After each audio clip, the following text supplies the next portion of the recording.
Good evening and welcome to this session of the live virtual coaching classes organized by the Board of Studies of the Institute of Chartered Accountants of India. Continuing with the topic, prevention of oppression and mismanagement. We have a query from Mr. Srivastava. Okay, so quickly pushing on. He is asking us whether oppression, mismanagement includes oppression. To answer, sir, no. See, one is oppression is separate.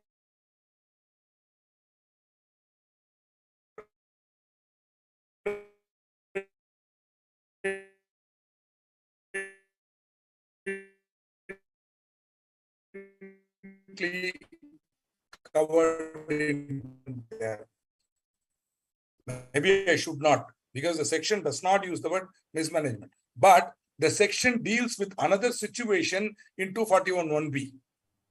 It deals with another situation in 241(1)(b), where it's talking about certain changes in the management and control, which could result in a change in the board or ownership, etc., by reason of which it is likely that the affairs of the company will be conducted in a manner prejudicial to its interest or its members or any class of them.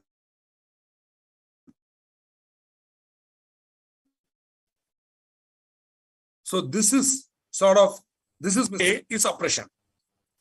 The affairs of the company have been or are being conducted in a manner prejudicial to public interest or prejudicial or oppressive to such member or members. See, so here the word oppressive is used. So this is 241(1)(a) deals with oppression. 241(1)(b) deals with mismanagement. Okay, so they are separate. So I'm not able to say that mismanagement includes oppression. Oppression is different. We already saw what is oppression. It should be something that is very harsh. The shareholders should not get something that they are normally expected to have, and resulting in trouble. So, but if you really come to it, the problem here is not 241(1)(a) or 241(1)(b), but the relief they are contemplating is common. See, 242 relief is common for both, not just for, shall we say, 1A and 1B, because 241 also includes, sorry for keeping on moving around like this, 241 also includes a direct application by central government under 241(3) with respect to managerial personnel. This application is also covered in 242. Any application made under 241. Now, here the common. So there they are saying, so in this way, your question is a little logical. Though the entry for oppression is 241(1)(a), mismanagement is 241(1)(b), right? The relief under 242 is common. 1. 2, see, 241(1)(b) talks about change in the ownership, etc. 242 does not at all deal with it. 242 talks about bringing to an end the matters complained of. So again, since the word bringing to an end the matters complained of is used, one of the matters complained of is change in the management. That is also covered here. Okay, so to answer your question, I would say mismanagement does not include oppression, but the relief which can be given by the tribunal for mismanagement and oppression is common. The relief is common. The section giving the relief is common, but doesn't mean that these are similar or that mismanagement includes oppression. No, mismanagement is separate, oppression is separate. 241(1)(a), 241(1)(b). In addition to this, we have 241(3), where the central government is of the opinion, right? So in all cases, they can give relief under 242. Okay. In fact, you can also say, and you would not be wrong if you argue like that, sir, 241(3) is a separate proceeding, where under 241(3), what is the tribunal supposed to do? Central government is making an application, and They are establishing a case. So A, B, C, D. Central government has to initiate a case and establish this. Factually, they have to show one of the 4 items are there, or all of them, or 1 or 2 of them. If they do that, then that is a simple proceeding. At the end of that proceeding, tribunal is satisfied. This fellow has one of the 4, or all the 4, or 1, 2, or more of the 4 are there, whatever. Tribunal simply has to find, is this person a fit and proper person to be appointed as a managing director or hold the office of director of a company. That's all. Okay. So the tribunal will record its decision and whether or not the respondent is a fit and proper person to be. Once they declare, see, this is where there are a lot of loose ends. Who removes him? Another problem. How is it removed? How is he removed? So that will come here. That will come in 242 because 243 application relief is in 242. Here, one of the reliefs you will see. So this we solved this already. Regulation of conduct of affairs, purchase of shares by members of a company, and purchase, in the case of purchase, consequent reduction of capital, restriction on transfer or allotment. Okay. No. So you might ask me, why is this there? Restriction on the transfer or allotment of shares of the company. Now, in your 241(1)(b), sorry for keeping on moving back and forth, but restriction on transfer of shares or allotment of shares of the company. Now, what was one of your complaints in 241(1)(b)? Material change has taken place in the management and control of the company, either by alteration of board of directors or ownership of the company shares. Okay, so here they are saying they have the power to put a restriction on transfer or allotment. So that you have to link and you have to understand. So this is 241(1)(b). Main complaint is change in the ownership or alteration in the board of directors or membership. No. That can be removed by one more thing.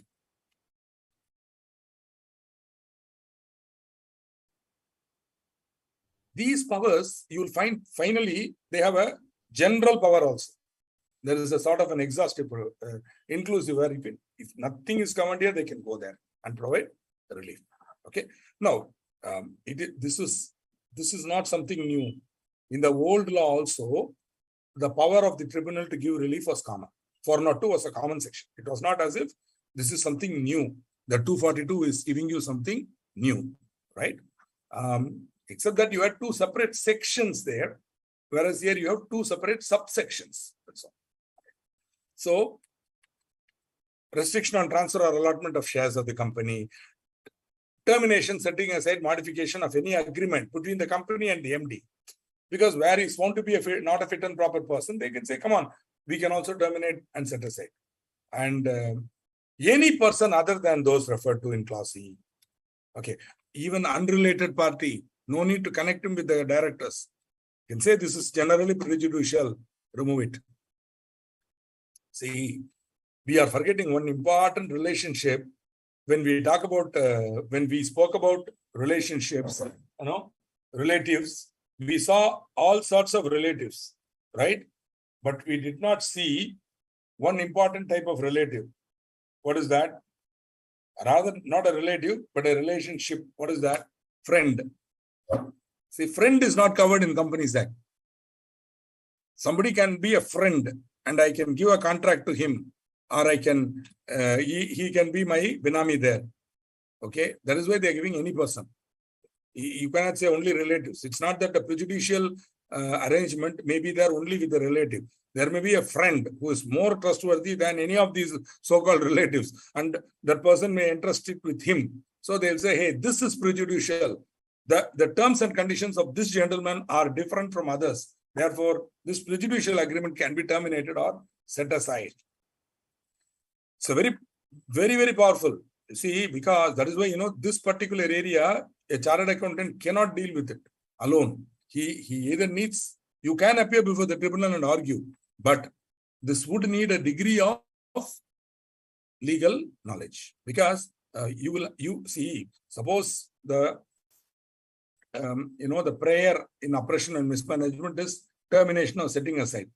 Now, you may be representing the respondents, including this guy, and you will have to now give a convincing argument why the agreement should not be set aside by the tribunal.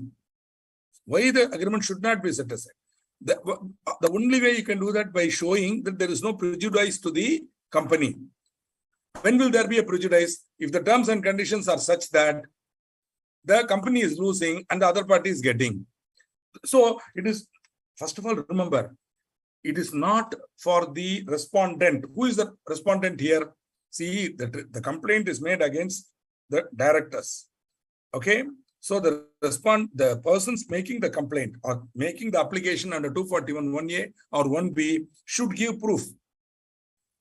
Then the directors and other people will be joined as respondents, including any of these people. Any person who is affected will be joined as a respondent. Now, the tribunal will give these respondents an opportunity to make their submissions. Now, you could represent one of the respondents also, because you being a chartered accountant, you can appear before the tribunal. You can represent any of the respondents also. Or you could represent the complainants. Whichever one, you will need to understand the perspective and you need to give a convincing argument. If you're representing the applicants, you should show that there's a clear prejudice and the agreement needs to be set aside. If you are representing the respondent, you should show that there is no prejudice and that the company is not being conducted in a manner prejudicial to the interest of the company or the members, right? So this way, once you go there, what we are studying is the law. Once you go there, it's pure fact. Everything should be proved from first principles and evidence, right? Now, if you remember in the last session, what I did was, I said I will take up this particular clause in the next class, because by then we had reached a sort of a time limit for closing, and therefore I said I will take up this particular clause later, right? I will do that now. So this particular clause talks about setting aside of any transfer, delivery of goods, payment, execution, or other act relating to property made or done by or against the company within 3 months before the date of application under this section, means under 241, whatever, which would, if made or done by or against an individual, be deemed in his insolvency to be a fraudulent preference. The word fraudulent preference, which you can now see here, is a powerful word, and later on, you will come across it in winding up.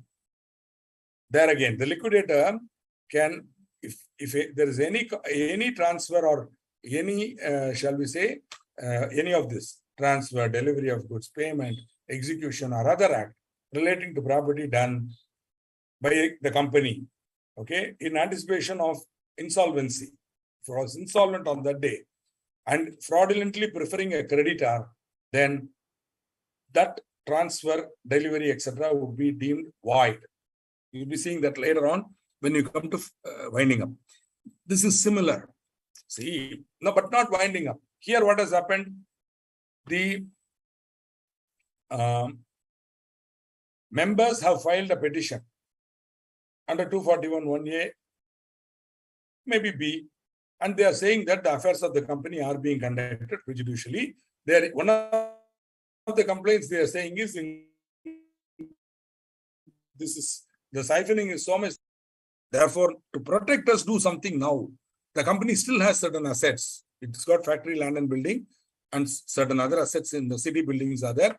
Even if all these buildings are sold at the best market value and all the liabilities are paid, what will be left over would be maybe sufficient to pay us. And at least we would not lose our capital. Therefore, either wind up this company or at least allow us to run this company instead of them, because they are siphoning the funds. We will at least run the company like that. So this is how the whole argument will be going. In the meantime, see, what could happen is, even as this initial protests are going on, the management of the company, the current people who are in control, the people who are now being complained, against whom the complaint is going, they might know that, hey, this is not going to work out. These guys are going to go to tribunal. And ultimately, tribunal has the power to set aside, because they can always terminate any agreement with any person and all that. So better not get into this. Before all this happens, let me transfer the property to some third party or known party, or in such a way that the best way is go to the creditors and tell them, we will, instead of giving you money, we'll give you this property. You take it, close the account, and you release the, you sell the property. Whatever you get over and above, you give it to us. We'll take it. So this would amount to something called fraudulent preference. Okay, fraudulent preference. Now, if this sale or delivery or payment is happening within 3 months before the date of application, then that agreement, etc., can be set aside by the tribunal. Here, the tribunal will use the discretion to set aside. Whereas in winding up, if it is done within 6 months and the company was insolvent on the date of transfer, that is, if you total up all the assets and if you total up all the liabilities, commercially, the liabilities are more than the assets. Then that's called commercial insolvency. So if on that date, the company was insolvent, then straight away, that agreement will become void. Straight away. That transfer will become void. Straight away. Even if the third party acquired it innocently, it will still be void. And the liquidator can acquire back, use that asset, sell it, and pay all the creditors. Okay? You can't prefer one creditor over others. So imagine, let us look at another example. There is a gentleman. Okay? He is running a business fairly well. He's got a company, private limited company, in which he has borrowed money. He's doing trading business, doing well. Here, month on month, he is able to pay the interest, and everybody is seeing him prosperous. Everybody knows him. He's got a nice property in the city, in the prominent location where he lives, owned by him. They know that it's owned by him. And he's got that, etc. He's got. So he says, see, he's running the business in his own name, sole proprietary business. Sole proprietary business. So the building that is in his name also, they know ultimately what will happen in case he's not able to pay. They can sell that asset and take the money, because sole proprietary, unlimited liability. Personal asset can also be used. Stocks are there in the godown. But consistently, this fellow has been trading at a loss. So slowly, bank loan has accumulated. Other loans have accumulated. Now he has also borrowed some money from his own friends. Maybe it's about 3 crores he owes to his own friends. Another 6 crores he owes to his other creditors, including trade creditors.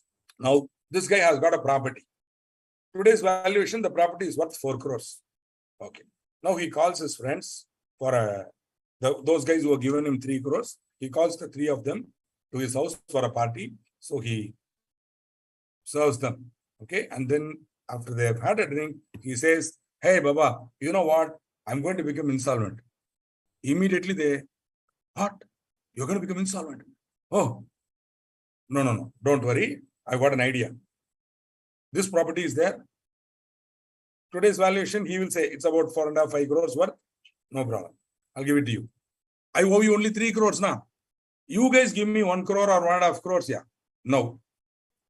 I will push out to Singapore or wherever I go, I'll go. This property will be anyway yours. I would have signed it off in your name. Nobody can touch it. And I will go off. Thereafter, say, let them file for insolvency. What is my problem? There are no other assets for them to take. I will run away. And with that 1.5 crores, I will go to Singapore. I will enjoy my life and I will prosper.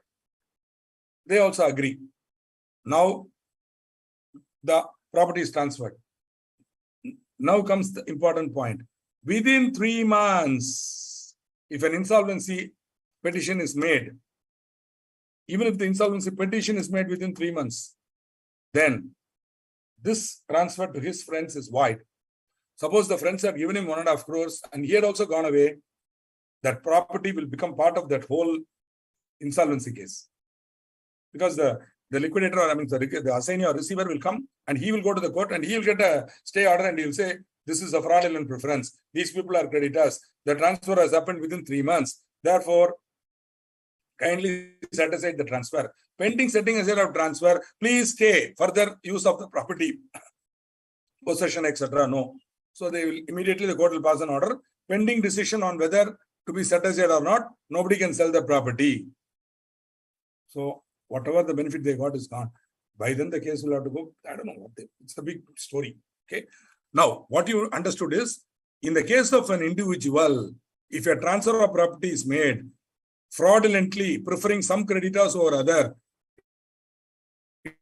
it would be void. In the same, it would be set aside. In the same way, if a company makes any transfer, delivery of goods, payment, execution, or other act relating to property within 3 months before the date of application, that would be treated as fraudulent preference and set aside. Right?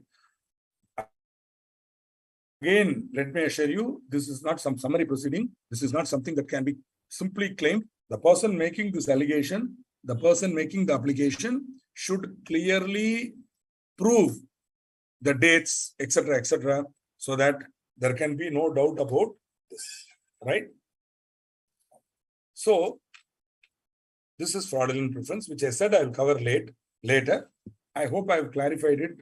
If it's not, then you can always ask me anything you want. We already seen removal and all that. See, this removal will be applicable to 241(3) also. Suppose an application is made by the central government, not a fit and proper person, then they can as well remove that managerial person or any of the directors. So they have that power to remove him also, right? And if they have made any undue gains by MD or manager or director, then during the period of his appointment as such and the manner of utilization of the recovery, including transfer to investor educational protection fund or repayment to identifiable victims. Okay, so this is the thing. I have a question there from Bonnie. So if that property has or stock has already passed 2 or more hands, yeah, you will trace it through. Because see, yeah, the tribunal will have to trace it through. Suppose they have, in the meantime, they have transferred it, which is why, you should be very quick to go to court and file this insolvency petition and get a stay. Once a stay has been obtained on sale of that property, it will get marked. So if somebody doing an EC, incompetence certificate, they'll come across the court case number and it will be seen. But if that is not done also, if that is done, good. If you file a case and you get it marked, and the court will inform the sub-registrar, so that the sub-registrar will sort of, in his record, he will note that this is a sub judice property. Sub judice means under sub. If that is not done, then nobody will buy it. Okay. But if some fool has bought it in the meantime, these 3 fellows have gone there and sold it to somebody else, he will also not derive better title than this guy now, because his title itself is weak. So, which means there will be a huge, superb litigation there. Where everybody will file a bid. They'll all become respondents. The first buyer, the second buyer, these 3 fellows, everybody will come there and they will file a petition after petition, interlocutory application after application, claiming this, claiming that. It will be a bonanza for lawyers and chartered accountants and company secretary, because day in and day out there will be some petition to be filed, some application to be made. It will be a nice thing. And who will be the final loser?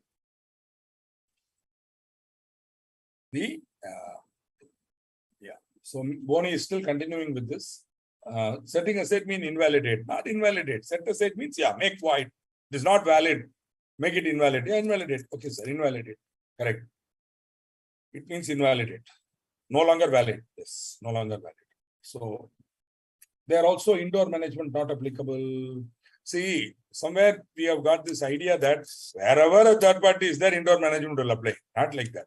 See, indoor management applies where the third party could not have made a diligent search and found out the reality, because the activity is happening indoor. But this is not something which is indoor. The third party, here, another principle will appear. Caveat emptor. Am I correct? The buyer beware. Before you buy a property, you should make diligent inquiries in the market about it. Finally, if you have bought it and the original transfer was made within 3 months before the date of application, then that original transfer is void. Then your title is also void. Okay. So as of now, you have acquired a property from a buyer, from a seller, whose title is not right.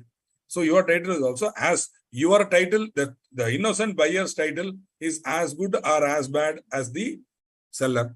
The seller's title is as good or as bad as the tribunal decides. If the tribunal decides to set aside the transfer, then whichever level the transaction is, it will be set aside and gone. And the property will revert back to the company. See, unfortunately, this is the law. What to do, you tell me. This is the law. Law is not meant to make you or me happy. Okay, law is meant to be the law. That's why a famous poet, I'm reminded of this famous quotation from a very famous American poet, W.H. Auden, A-U-D-E-N, Auden, W.H. Auden. Famous poet, beautiful poet, who used to write in blank verse. And when you say poetry, don't think it's a rhyming and all. It will be blank verse. And he used to write beautiful poems. One of my favorite poets, he wrote a poem, Law Like Love. Law Like Love. And he keeps on comparing law to many things. And finally, he says, law like love. Like love, we know not where or when. Like love, we often weep. Like love, we seldom keep. Beautiful. It so happens that's rhyming there, but normally he writes blank verses. Law, like love, we know not where or when. We don't know how it's going to strike you. Like love, we often weep. Like love, we seldom keep. Okay, very beautiful lines. I hope this is appreciated by you. But the point is, like love, we often weep. So law is not meant to make you happy. It will make you weep. Okay, that's why I always humbly suggest to you, do not go to the court of law. If you decided to go to the court of law, do not go with a weak case. Go with a strong case. See, though a little out of context, let me tell you how a chartered accountant's knowledge of law and legal process is very important, because a client's first call of consultation is with the auditor. Okay, if you are a trusted advisor, you will be the first point of contact for a client, especially SM practices, small and medium practices like mine, which anywhere in the range of 1 crore to 3 crores, okay, which would ultimately have this type of relationship with the client, where the client would first come, even a corporate client would first come to you, right? So you will have to advise them on what to do, right? So this will be coming under one of those categories where they'll come to you and ask you what to do and things like that. Then you will need to understand how to advise them and all. One of my clients, about a year or so ago, we had a board meeting when one of their pain points was they were owed a sum of rupees nearing 1 crore, nearing 1.5 crore from one of their parties, debtors. And that guy was not paying. And already they had not paid for 9 months, more than 180 days debt. So when we were discussing it in the audit, they themselves called me for another meeting and they said, Shrikant sir, audit is over, you reported it, we are happy. But now our management would like you to advise us on what to do about it, how to collect it. So I gave them a presentation on what are the options available. So going to court, going to the court for a money suit, or filing for winding up.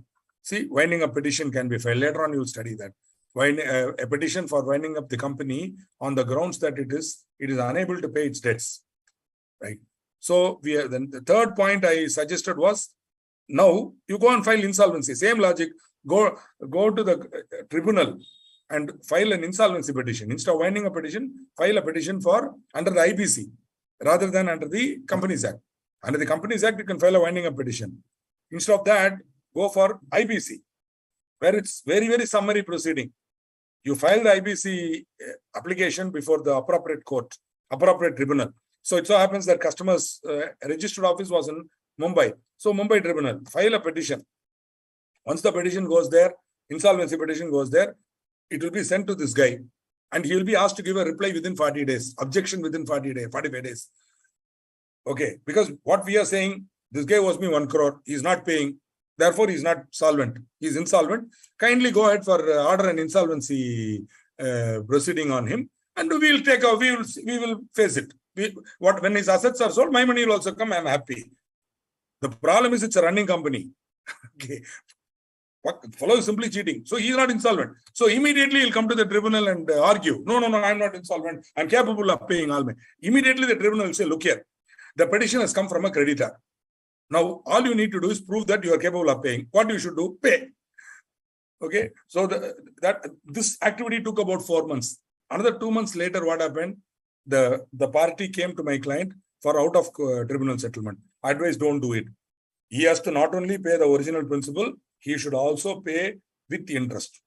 Okay. Now, so they went back, had a hurdle, they came back and they said, we will pay interest, but not at the rate you are asking. They negotiated on the rate. Thereafter, then finally we said, we will withdraw the petition only if you pay 50% upfront and put the balance money in the tribunal in escrow. Once we withdraw the approved petition, we will take the check and we will present it to the court.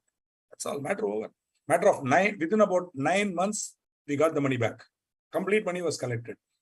You might ask me, why are you wasting our time, sir, with this story, which has nothing to do with winding up operation mismanagement? I'm saying, somewhere as a chartered accountant, whether in practice or in service, you should be aware of the legal process. You can't be blind about it. You should be able to give reason. Obviously, this going to tribunal, blah, blah, cannot be done by me because I don't specialize there. That was done by a leading firm of lawyers who did it. But my advice to my client was taken by my client. And see, you become one stop for everything. Yeah, you become a one-stop solution for everything to them. Okay. Subject to 144. Sorry, I raised my hand immediately. I know I'm talking to a group of CA students, so immediately I'll tell you. Subject to 144.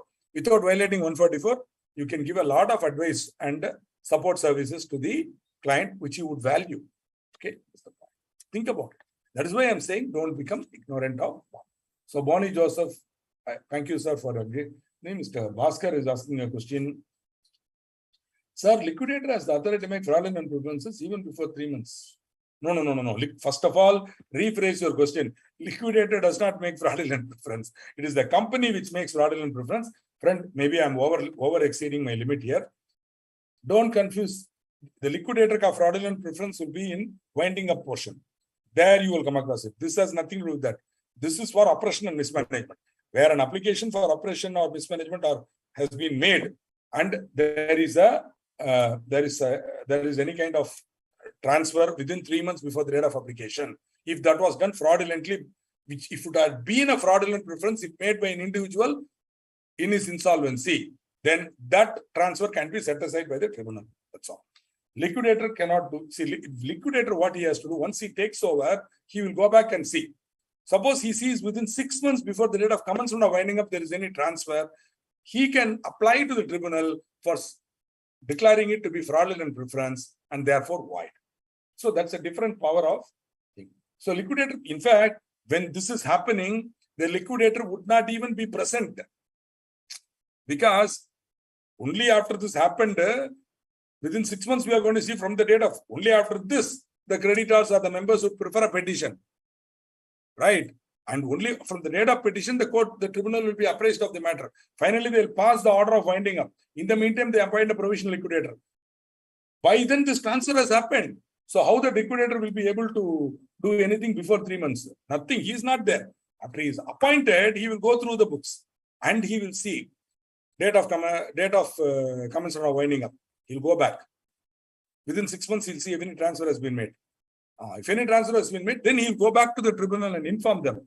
This transfer has happened within 6 months before the date of commencement.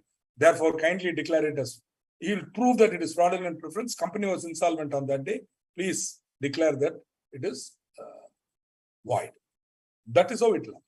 So the way you are saying may not happen. Intention, I'm not able to understand the word intention. What is that? Is matter on transfer. Not clear, Shailendra. Kindly help me if you can by rewording your query. Thank you, sir. Thank you. Yeah, thank you, sir. Thank you. Exactly. The idea of sharing this with you is to give you some idea on how you can, advise clients. Why advise clients? You can even advise. See, once you are a CFO of a company or a finance manager of a company, you can use these knowledge to, be part of it. Fantastic. So, recovery of undue gains. the manner in which the managing director or manager of the company may be appointed subsequent on order, removing the existing managing director or manager. So they can say new managing director should have these qualifications, should have these qualities, like that. Okay. Appointment of nominee directors. Such number of persons as directors who may be required by the tribunal report. We saw this yesterday. Finally, they may direct the imposition of costs, because the applicants have spent money now to go to the tribunal, hire a lawyer, all that put together. The tribunal may say, after all, it is all because of the oppression and mismanagement they came. So whoever is the respondent, they have to bear the cost of the other party also. So cost can also be direct. In the case I mentioned, we also applied for costs, but there the court said no, both parties to manage their own costs. Okay.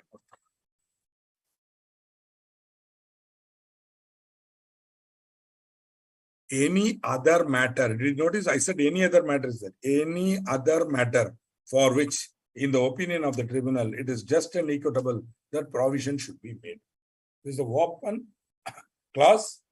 We call it as it's a sort of omnibus clause. Anything and everything. In case you are not able to give relief in any of these heads, if somebody says you can't give here, you can't give there, they keep on arguing and wasting the tribunal's time. Tribunal will simply say, okay, I am not going under any of this A to L. I'm going to M. I'm now creating this as a just and equitable ground and I'm giving relief. So even if it was not thought of at that time, it can be brought under M and relief can be given. So these are the matters which may be provided for in tribunal's order.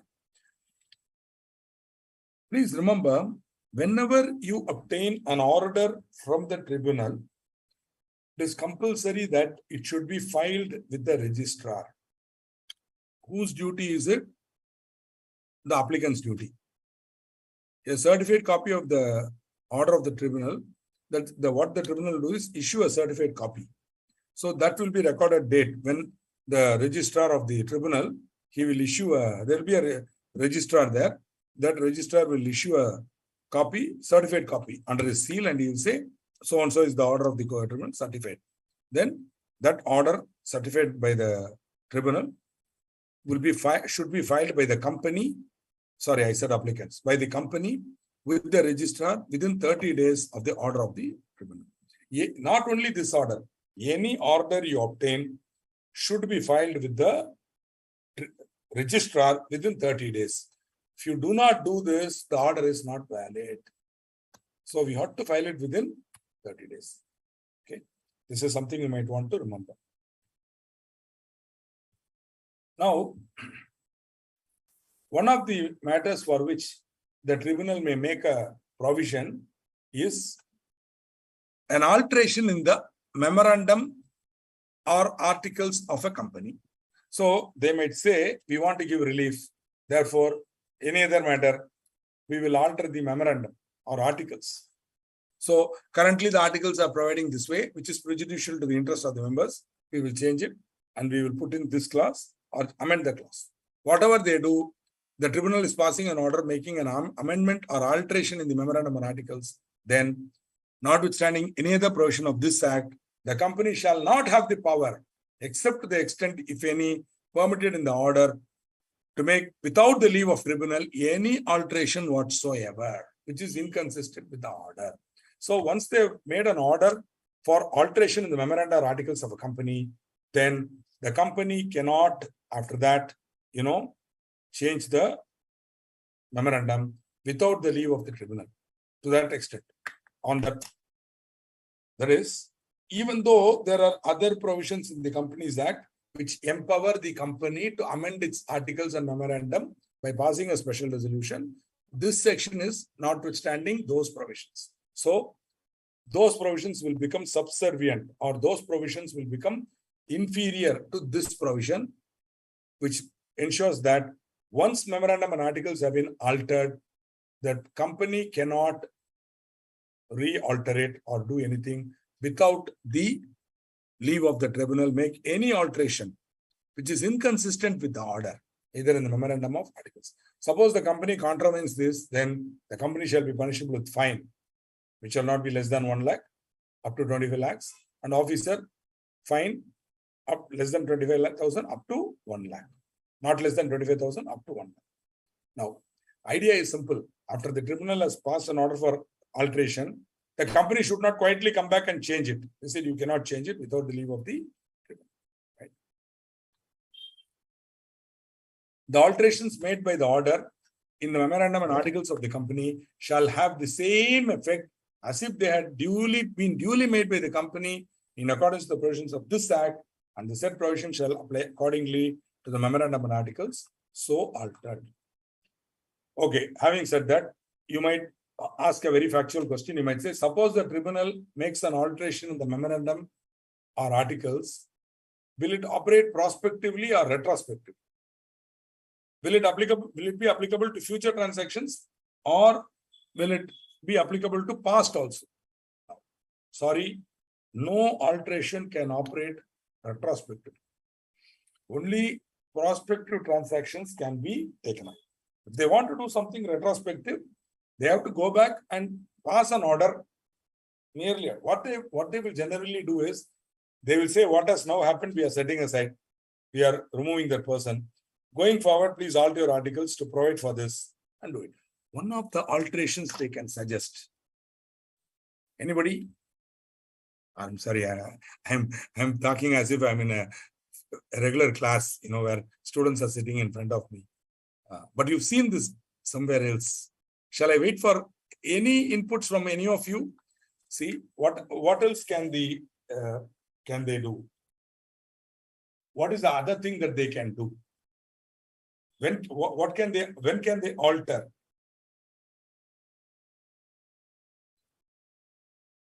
Any idea?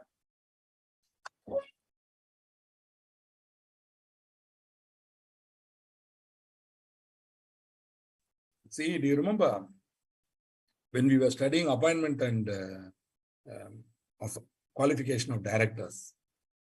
We saw appointment of directors by the method of proportional representation. There we said, where the articles of the company provides for appointment of directors by proportional representation. Where the articles of the company provides for appointment of directors by method of proportional representation, then not less than 2/3 of the directors shall be appointed by that method, either by single transfer vote, etc., etc., etc. Now, tell me, will any company ever put proportional representation in the articles of their own voluntary will and pleasure? Never. They would have normal provisions, majority election. They will not provide for appointment of directors by proportional representation. Now the tribunal will say, look here, there is a substantial minority. They are capable of electing one director. Today they are not able to do it because they don't have the majority always wins. So let us make it proportional representation. I will alter it now. We alter the articles so as to provide for appointment of directors by proportional representation. Now, then they will direct the company, you hold a meeting now and appoint directors by proportional representation, come back to us and confirm that you have so appointed. So this alteration is one of the main alterations in the articles that they can do. And once such an alteration is made, they cannot change it again without the consent or leave of the tribunal. Okay. Idea is, there is a substantial minority which is capable of electing one director at least on proportional representation. If you remember, I gave that example. In those cases, they can. Okay. So the alteration made, we already saw. Okay. A certified copy of every order altering or giving leave to alter a company's memorandum shall be filed within 30 days with the registrar who shall register this. So again, within 30 days. Now, we spoke about termination or modification of certain agreements. See, for example,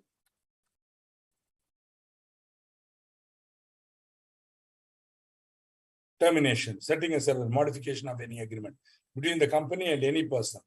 Also, termination, setting aside a modification of any agreement between the company, MD, any other director or manager. So we are talking about that now. Where an order made under section 242 terminates, sets aside, or modifies an agreement, such order shall not give rise to any claims whatever against the company by any person for damages of a compensation for loss of office or in any other respect, either in pursuance of the agreement or otherwise. So, very important blanket provision. You cannot go back to court or you cannot go back to the tribunal and say, sorry, you set aside the agreement because of which I'm losing my office or I'm losing. So I'm entitled to damages. By virtue of this agreement, we have put that in case they terminate, they have to pay me so much. They've terminated now. Tribunal will simply say, my dear friends, the company has not terminated. It is beyond the control of the company now. The company entered into a contract with you. Now we say that contract itself is not, it's prejudicial to the interest of the company. Therefore, we are setting it aside. Now, whatever loss you have incurred, please handle it. No claim can be made against the company by any of you for damages of a compensation, loss of office. Okay, that's the point. This is to be linked to disqualification. I already linked it. Again, I'm reminding you, when I taught qualifications and disqualifications, we spoke about 243. Now again, I'm teaching 243. I'm linking it with that. So no managing director or other director or manager whose agreement is terminated or set aside under 242 shall be appointed or act as the MD or other director or manager of the company. So they cannot act as managing director or manager or director of the company. This disqualification is for a period of 5 years from the date of the order terminating or setting aside the agreement. Okay, but if you want to be appointed within 5 years, then you can do it. You have to get the leave or permission of the tribunal. They give one sort of an escape valve. Suppose the appointment of managing director was terminated, agreement was terminated, and his appointment is terminated. Then he cannot be appointed for 5 years. But in the meantime, suppose he has turned over a new leaf and he is going to the tribunal and saying, look here, at that time I was a bad boy. Now I'm a good boy. See how I've done. Last 2 years, I've been a nice person. Okay, why don't you allow me to go again? Okay. Based on that application, they will give leave. After that is obtained, even within 5 years, he can go get into this. Okay. So be careful. If we are drafting a question, we would only say Mr. A was a director of. So one more thing, let us look at it. Shall no managing director, etc., shall be appointed or act as the MD or other director or manager of the company. Okay. Now, my understanding of this, my reading of this is, since the word the company is used, he can be appointed in some other company, only not in this company. Okay. He can be appointed elsewhere. Not a good thing. This is where was that their intention? Was it their intention that this person should not be appointed only in this company? Or did they want the disqualification to be for all companies? Okay, because the way it's now worded, it looks like he will be disqualified only in the company where he is terminated or removed, right? Now, so we might say Mr. A was terminated as a director by the tribunal under section 242.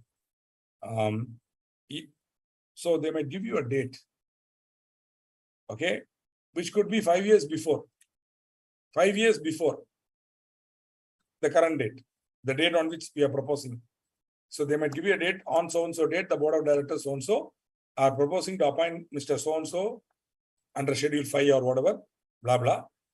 You are informed that Mr. Donkey has been removed as a managing director by the tribunal on such and such a date, by order of the tribunal, such and such. Now, it may be 5 years before today's date, in which case you can say no, he can be appointed because 5 years elapsed. If it is less than 5 years, you should say he cannot be appointed, but in case he obtains the leave of the tribunal, he may be appointed. So they might also ask you, will your answer be different if you are informed that he was terminated? Within 5 years, they might give a date. Then, since the 5 years has not elapsed, then he cannot be appointed normally. But the company is advised to apply to the tribunal for leave. And once obtained, after obtaining the leave of the tribunal, they can appoint him, even though 5 years has not elapsed.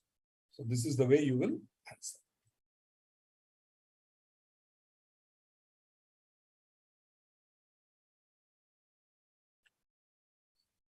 Ineligibility of person removed to claim compensation. We saw earlier, compensation for loss of office. We saw some grounds when you cannot pay compensation for loss of office to director. This is in addition to that. Any person who is declared to be not a fit and proper person, pursuant to section 242(4)(a), shall not hold the office of a director or any other office connected with the conduct and management of the affairs of the company, of the affairs of any company, for a period of 5 years from the date of the said decision. Okay. So for 5 years, he will be disqualified. Only the person who is declared to be not a fit and proper person. See, where I am merely removing him, he cannot be appointed only in the company. But where is declared to be not a fit and proper person. See, remember, application is made under 241(3). Under 242(4)(a), we say he is not a fit and proper person. 243 says where he is so declared, then he cannot be appointed as a managerial person of any company for a period of 5 years. This is a general disqualification. For 5 years, it's there. Before 5 years, you want to appoint, then you can go to the central government who can permit with the leave of the tribunal. So again, you notice these are two different. Where under 242, there is a power to remove. You remember under 242. Sorry, I'm going back. Removal of managerial personnel. 242H, 1H. Under that provision, if you removed a guy, okay, where a person has been removed, or the agreement is set aside, then only in that company. But where he is declared to be not a fit and proper person, then he can be appointed in any company for a period of 5 years. Unnecessarily and unfortunately confusing, but that's how it is. They are trying to distinguish between the two. Declaration as fit and proper person, disqualified in any company. Here, only this company, nowhere else. Okay. Maybe I'm able to understand this in like this. Suppose Mr. A has, there's an operation of mismanagement, and we go to the tribunal, and the tribunal declares that he is not the central government goes to tribunal, declares that he is not a fit and proper person. Then he cannot be appointed in any company. In the meantime, the tribunal itself sets aside the agreement with the manager, terminates the agreement. Agreed. So he is no longer MD. Now, in that company, he will be immediately vacating and he cannot be the company for 5 years. He cannot be. But if he is a director or managing director in any other company, that can continue. But suppose that has come to an end and he has been declared to be a fit and proper person or not a fit and proper person, then once his office has come to a natural end in those companies, from that date, for 5 years, he cannot be appointed. I'm sorry, for 5 years from the date of decision, he cannot be appointed as a director. So that's two different. Disqualification and vacation and not being able to appoint in that company for 5 years. In both cases, if the leave of the tribunal is given, then the person can be appointed. So don't forget to write this point when you're writing an answer. If you simply say not possible, he cannot be appointed, you'll get marks. But you should also say he can always be appointed provided he gets the approval of the leave of the tribunal, or exactly what I've given you, you write. Okay.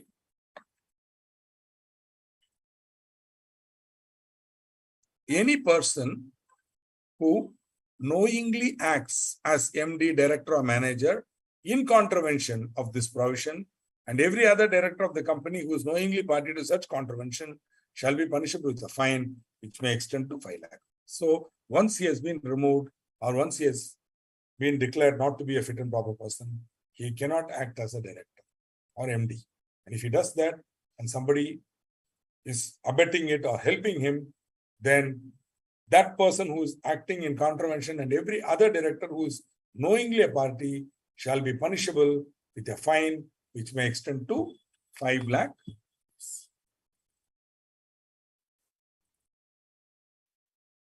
We move on to another very interesting topic, which is very new, possibly first time. This is the first time. The Companies Act has introduced the concept of class action. Now, what is a class action? I'll give a simple example. There are many people who are owning the shares of Satyam, right? They purchased the shares of Satyam, they held on to it, right? And they made some money also. That nobody is asking. Nobody is questioning that. And nobody is bothering to talk about that. But when Mr. Ramalinga Raju one fine morning sent a letter to the chairman of the director of SEBI, wherein he said, I have committed all these frauds, books of account are wrongly stated, to this extent, blah, blah, blah. He gave everything in writing. And you know what happened. Now, immediately Satyam share collapsed. So everybody who had purchased the shares of Satyam and was holding it during the collapse would have suffered heavy losses. No fault of them, because they honestly believed that the company was doing well. They trusted the audit report and they trusted the financial statements which are signed by the auditor. So directly the board of directors and the auditor become liable. So anybody who wants to has incurred losses can definitely go for a suit. Okay. Of course, they will complain to SEBI. SEBI will take penal action against them, etc., etc., etc. But bottom line, you are the affected party. You are a shareholder of the company during the crucial period. When you purchase the shares and you are holding the shares on the date Ramalinga Raju said he has done all this nonsense, immediately price of Satyam plummets. So whatever may be your holding price, it has gone down. So you're able to show that there is a loss. Now, how many people will be there like this? I would say lakhs, if not a crores, lakhs, number of shareholders. Almost everybody who bought in that gap would come. So these people who have a common grievance, a common suffering, they are called a class. Okay. This is true for medical negligence cases.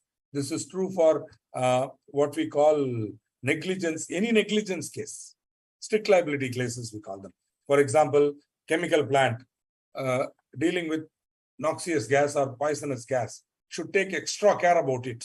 So the law of strict liability says any person who keeps a dangerous substance in his premises and does not take care, because of which the substance escapes or the substance is going beyond and it hurts or injures or damages people or assets or property, okay, then the person who was holding it, the dangerous substance in his premises, would be strictly liable to everybody who incurred a loss. This is a wonderful law of torts. Torts, we say, not tort. T-O-R-T-S, torts, law of torts. Beautiful. Where class action is very common. I see under the Civil Procedure Code, Order 10, there is a clear discussion on class action, where one person or few people who are affected, where a number of people are affected, one or a few people can take the matter up and file a suit on behalf of everybody. This is called class action, where the action is preferred by a set of people on behalf of everybody who is injured. So, but ideally what they will do, they will get the signatures from everybody who claims. Because once the case is successful, the court will say money should be recovered from Ramalinga Raju from his ill-gotten gains, and it should be distributed to these people. So they will have to prove themselves. They will have to go and file a case, and then after the case is heard, they will get an order in their favor, which could be that whatever money they have lost, they should be, for which the court will give a clear-cut date. Anybody who purchased the shares on this date and who sold it at any time after this up to this date, okay, are the victims. So if they file their proof of ownership, purchase, sale, etc., prices, based on the calculation, everybody will get so much damages. Whatever the loss they've incurred will pay, or part 50% of the loss, something. If money is sufficient, the entire loss can be paid. If not, something will be paid. If the company is already insolvent in the meantime, gone. For all, nothing will be happening for you. That's all. But if the company is solvent, they may pay. Okay. Now, Satyam case, class action was not there at that time. When Satyam Computers case came up, Ramalinga Raju's scam was broken. There was no class action in the company. So the MCA saw this great problem. So they had no remedy before the tribunal. Their only remedy was under the CPC. And they had to go to the High Court. And some of them did, and that cases are pending. There are a lot of Satyam Shareholder Association is there. So they formed an association, that association filed a suit, all sorts of things. But that is civil remedy. Civil remedy takes a long time. See, in the example I gave you, we went to the insolvency, IBC, insolvency code, code. Now, insolvency and bankruptcy code. Now, the tribunal has a lot of powers under that code. Okay. Whereas suppose you go to the regular civil suit for collecting the money from that fellow for money suit, it's over. That's the end of it. 7 years. If you're lucky, 7 years before the fellow will come for some sort of an out-of-court settlement where he will say, I'll pay you 50% of what I owe. Oh, no interest, 50 lakhs, I'll give you now, close the case and go. This is how money suit will be ending, even with an extraordinarily brilliant lawyer, unless you have an extraordinarily brilliant lawyer who is vehemently arguing, pushing the case. You will not find such a lawyer. Please, it's a mythical beast. You're not going to find that guy. You will only get a guy who will go on and off. Whenever hearings are posted, he'll go there. Your Honor, my client is not ready for the hearing, Your Honor. We are not ready for argument, Your Honor. Okay, when do you want? Your Honor, we can give it on 14th of December. Okay, that's all, matter of. You'll have to pay 10,000 to this guy. For what? For going to the court, standing up on his hind feet and saying, please postpone. Whether he does it or the opposite lawyer does it, he gets paid. If one day the opposite lawyer will do, one day this fellow will do. I'm sorry, I'm not trying to put lawyers down. Far be from me any such intention, because as I might have mentioned somewhere, my own son is an advocate. But most of the time, advocates play this beautiful game. You see, they will think nothing wrong. See, that's the way. If you see, boss, if you don't want this advocate, you go to another advocate. Terms are the same. Okay, that's why I said if you're lucky and you get a smart advocate who actually appears in court, who pushes it, who keeps on saying ex parte, the other opposite party has not come. I insist that you pass an order. Your Honor, ex parte order. Please give me attachment order ex parte. And the court gets really bugged. So they finally pass an order. If you don't get any response from the defendant, from the respondent, we will immediately file attachment. Then that fellow will wake up and he will file a 80-page rejoinder saying, this is what it is, that is what it is, why should I pay? Now he will wake up and he will come. Then again the case will go on. Even with a smart lawyer, 3 years. That's extreme. 3 years you can go. And then on a technicality, that fellow will go on appeal. After the case is decided in your favor, you have to collect the money now. On a technicality, they will go on appeal. They will keep on watching out. In anywhere, that is why court cases take long time. See, even if he is not given enough hearings, he will say reasonable opportunity was not given. They were hurrying through the case. Technical ground, go on appeal, hold it there. I tell you, if you really get into that, you will feel bugged. Okay, you have to really tweak that system again. So going through CPC, class action, I don't know. But that is why the Companies Act was amended to provide for class action. So what is class action? Class action is a complaint or suit or application made by a few people on behalf of a lot of people who are suffering or who have suffered the same kind of loss or the same they have been injured by the same company. Okay, so when all of us are in the same boat, all of us need not have to go and file. A representative group can go and file. Once the case is decided, then all of us will get the benefit. So this is called class action. So under the Companies Act, class action can be filed only by the requisite number of members. Right? So please try to remember, this is in, you remember 244? 244 was for oppression and mismanagement.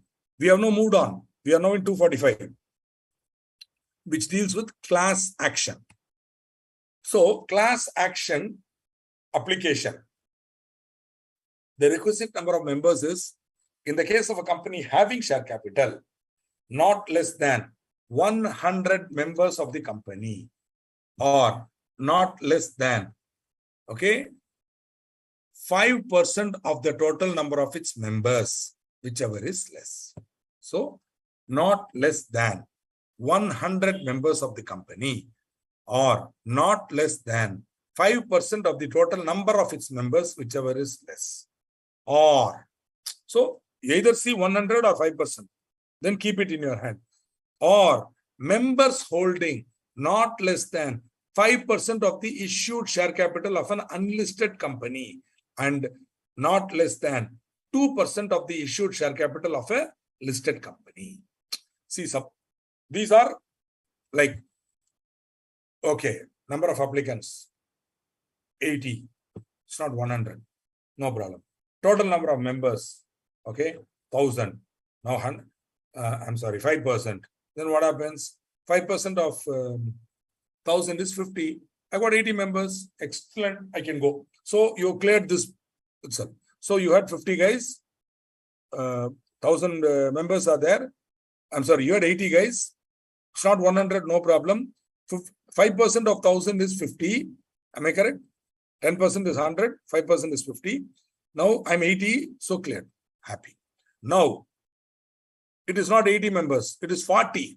So less than 5% of the total number. Then I should see whether these fellows, these 40 guys together, I count their share capital held by them. If it's an unlisted company, then this total share capital held by them should be not less than 5% of the issued share capital of that unlisted company.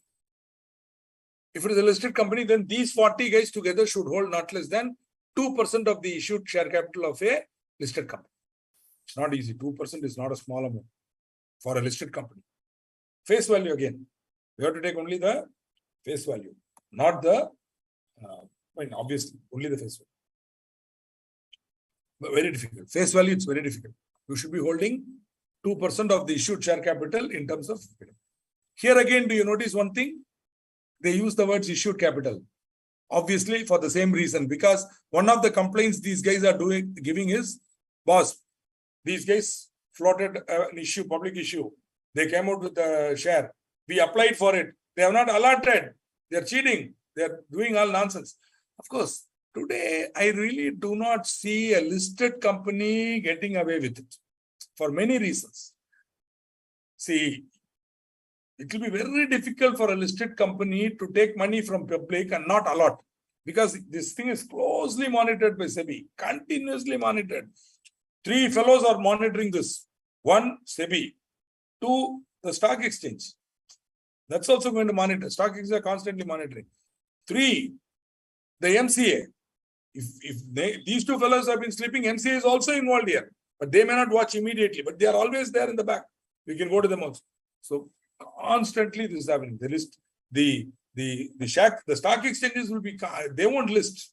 Unless you have even slightest complaint, they won't list. Even if one investor complains, they will hold everything and say, please solve it and then come. Otherwise, till such time that money will be kept in escrow. They can't take it out. Everything is over. Only then they will be allowed to allot. Once allotment is completed, only then they can take the money out and use it. So I doubt if non-allotment of issued share capital would be a complaint in respect of a listed company. But for an unlisted company, yes. I gave you the example of the air traffic company, where not allotting itself one of the issues there. So issued share capital. Listed company, practically, I'm not able to see a situation where they can get away with issuing shares and not allotting them.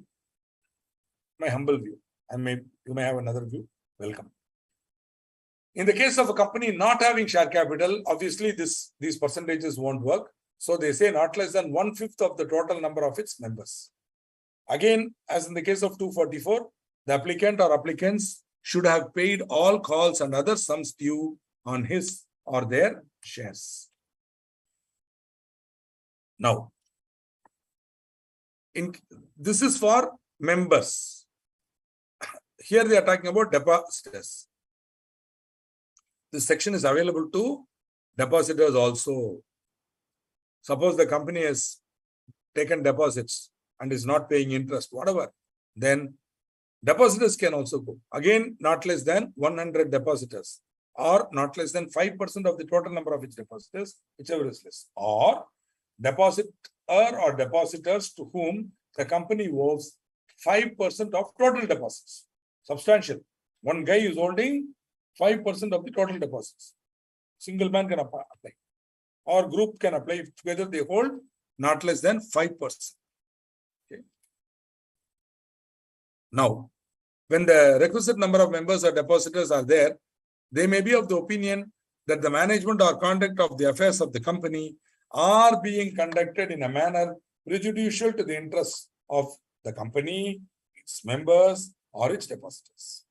Then such members or depositors may file an application before the tribunal on behalf of the members or depositors for seeking all or any of the following orders. So try to remember this. So the question could be that the company is, according to the depositors, whether they're invariably they will, easy question to ask in this area is to give you a number of members and find out whether they can go for a class action. See, this is in addition to 241 1A and 1B. Here, you are saying that the affairs of the company are being conducted in a manner prejudicial. So here, futuristically, you cannot go, or past, you cannot go. You should show that the affairs of the company are being conducted in a manner prejudicial to the interest of the company. So you should lead evidence. So proof. Only then you can get the relief. What are the orders they can get? Just like we had 242, 245 also gives you orders which can. 1. To restrain the company from committing an act which is ultra vires the articles or memorandum. So, for example, I'll give a very, very simple example.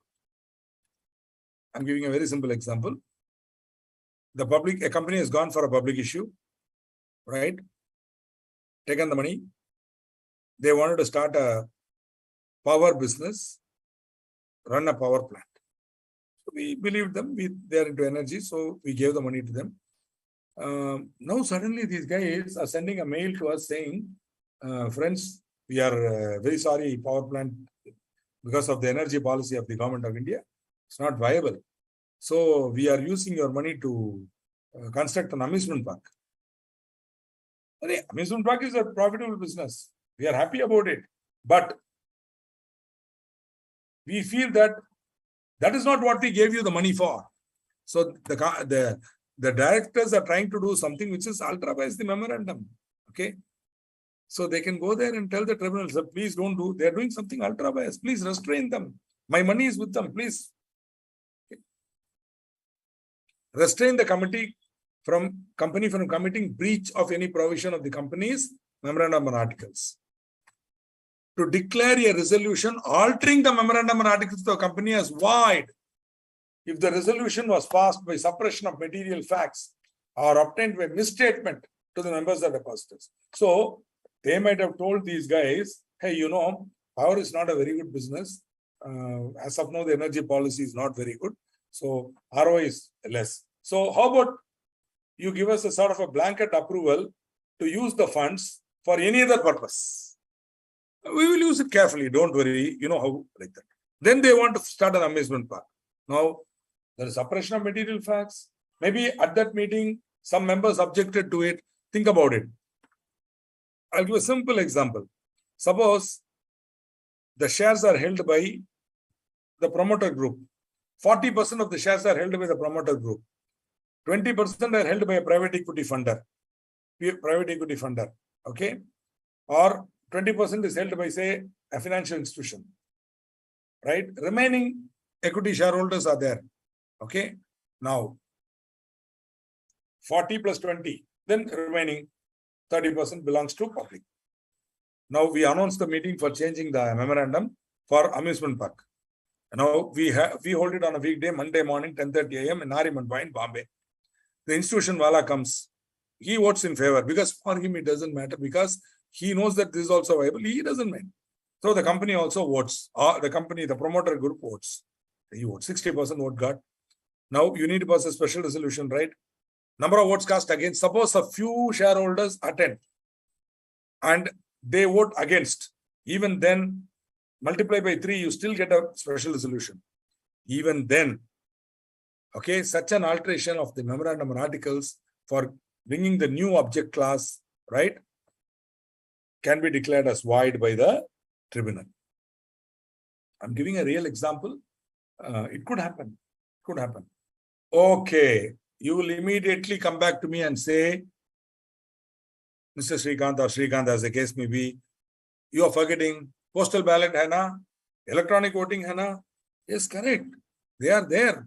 But how many people do you know have actually voted on electronic voting, e-voting or postal ballot? Just go and check out. If you got an uncle or somebody who's regularly buying and selling shares, just go and ask him this Sunday when you're free, when you're going for a cup of tea to his house, you ask him, uncle, you're buying and selling shares. Ha, beta, I am. So in case any resolutions are to be drafted, you're getting any mails.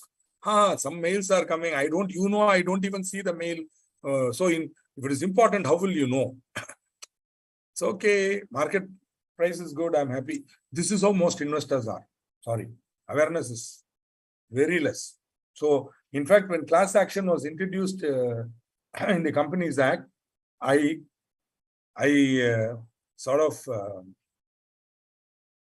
was the secretary of the Tamil Nadu Investor Association, TIA. And I remember that in one of the Sunday meetings, they said, Srikanth, you speak on something relating to company law. I said, I'll speak on class action. I was speaking. They were shocked and surprised. Such power is there now. We don't know like that. But many of them don't know about all these things. And we have to create awareness and make them understand. Right. J. Srivastava is asking, issued capital will exclude, nominal value. Good question, nominal value. Always nominal value, nominal value, nominal value. Don't include securities premium. See, paid up capital is only nominal value, right? So, issued, paid up. 10 rupees is the issued and paid up. The securities premium will not be included in issued share capital. Am I correct? The securities premium will be shown under securities premium. Separate account, below the line. Reserves and surplus, whereas your issued paid up capital, nominal value. Issued capital, nominal value. Okay, it won't be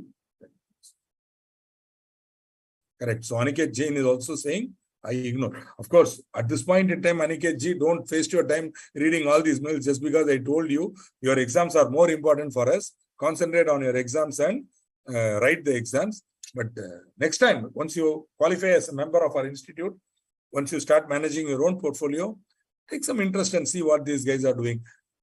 Try to. Okay, that's the point. So, to restrain the company and its directors from acting on such a resolution. Idea is to give immediate relief to the guys. This is for class action. To restrain the company from doing an act which is contrary to the provisions of this act or any other law for the time being in force. See, the idea is simple. They want, if any alert shareholders are there or depositors are there, they can use this class action to preempt the fraudulent management. Before they actually violate the law, they can get caught. They can go. This provision is there. Okay. So all this is there. Now, okay, we have proved our case. We have asked for you. Now, what can I further ask? This is good. It will protect me. But the guys have already done it. The fraud has already happened. Now what to do? So G is very, very important. To claim damages or compensation or demand any other suitable action from or against the company or its directors for any fraudulent, unlawful or wrongful act or omission or conduct, or any likely act of omission or conduct on its or their part. So you can claim damages or compensation or any other suitable action against the company or its directors. And this is a clear-cut, shall we say, knee-jerk reaction after the Satyam thing. So auditor could not be touched. All this was going on. The auditor was, of course, being inquired and all that, but go on. So they're saying the auditor, including audit firm of the company, for any improper or misleading statement of particulars made in his audit report, or for any fraudulent, unlawful or wrongful act or conduct. So auditor can also be a target. You have to be very careful. And so which is why best suggestion, we have to all now start taking out, once you start practice, we should all take out professional liability insurance. Suppose in case some such action is filed, then if you have an insurance, at least the insurance company would, to an extent, take care of your losses, and so on and so forth. Be careful is all I would say. Any expert or advisor or consultant or any other person for any incorrect or misleading statement made to the company or for any fraudulent, unlawful or wrongful act. So the expert or advisor might also have caused loss or damages. So you can claim compensation for any loss or damages or any other suitable action. This is a very powerful thing, which makes it very easy for the shareholders to go to the tribunal and claim. This is especially going to be very powerful when you are looking at listed companies which are blatantly violating the law and siphoning the funds of the company. You can take an action against them and file a class action, provided the requisite number is there. To seek any other remedy as the tribunal may deem fit, that's a sort of again an omnibus clause, which is given here as some kind of a omnibus, any other remedy as the tribunal may deem fit. Now, liability to pay damages. Where the members or depositors seek any damages or compensation or demand any other suitable action from or against an audit firm, then the liability should be borne by the firm and every partner who was involved in making any improper or misleading statement of particulars in the audit report or who acted in a fraudulent, unlawful or wrongful manner. So, only an audit, only the partner who is responsible for making that improper or misleading statement will be liable. Others are not, but the firm will be liable. Firm will be liable. So, which is why lesson is become an LLP, convert ourselves into an LLP, limited liability partnership, and of course take professional liability insurance. Of course, have a good process. I'm not saying you do these two things and start working for crooks like Ramalinga Raju. All I'm saying is better be protected, okay? And more importantly, if you are a partner of a multinational firm or a large firm where it's possible that there could be a huge claim like this coming against the firm, better be sure that your practice, your clients, the documentation is clean. So that if at all there is an SFIO inquiry, a serious fraud investigation office, or if at all there's an MCA inquiry, investigation, if they come to the firm and say, please give, clearly you can say, look here, I had nothing to do with that audit. The partner handling it was different. I'm handling these audits. Check, see the documentation. So that you would be able to clearly show that you are not involved in making any improper or misleading statement. right? Think about it. And also don't get involved in that audit. Okay. Even by association, you will be. In fact, when Satyam came up, what happened is that particular partner, they also verified all the other audits conducted by him. Not only this audit, all the other audits became tainted by virtue of this involvement.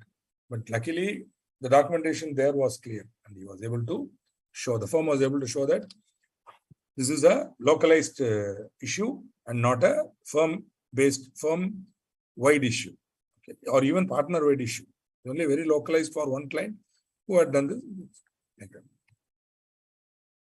See, Satyam is a double-edged sword for all of us. On the one hand, as a profession, the Satyam scam has given a very bad taste in the mouth for all of us. All of us. At that time, when Satyam scam broke out and arrests and all were made, public speakers like me, who appear before forums of investors, of general fora, the minute they know that you are a chartered accountant, even though I might have gone for speaking on valuation or market, stock market, financial markets, and I would have capital markets, where I'm giving totally clear inputs on how to make portfolio investments, how to handle, when to invest, what is value investing. They are happy. They would happy, but finally they would get back and then the question answer will start. Q&A will start. Immediately one guy will stand up, waiting for the question answer to start. Then he will immediately start off and say, Mr. Srikanth, I'm very happy with the way you've spoken. We are very happy. We are very happy with your suggestions on value investing, blah, blah. But then now comes the point. You are a chartered accountant. The hand will be like, in Tamil Nadu, we have Kannagi, whose statue will be shown with the right hand, with the forefinger pointing, she will raise and point out. So this man will point out with the right forefinger, right up to me where I'm on the dais, and he will say, you are a chartered accountant. Yes. I will say, yes. Guilty as accused. Now, what do you want? So I know where this is heading. So that gentleman will say, you auditors are signing balance sheets without verifying. You are fraudulent.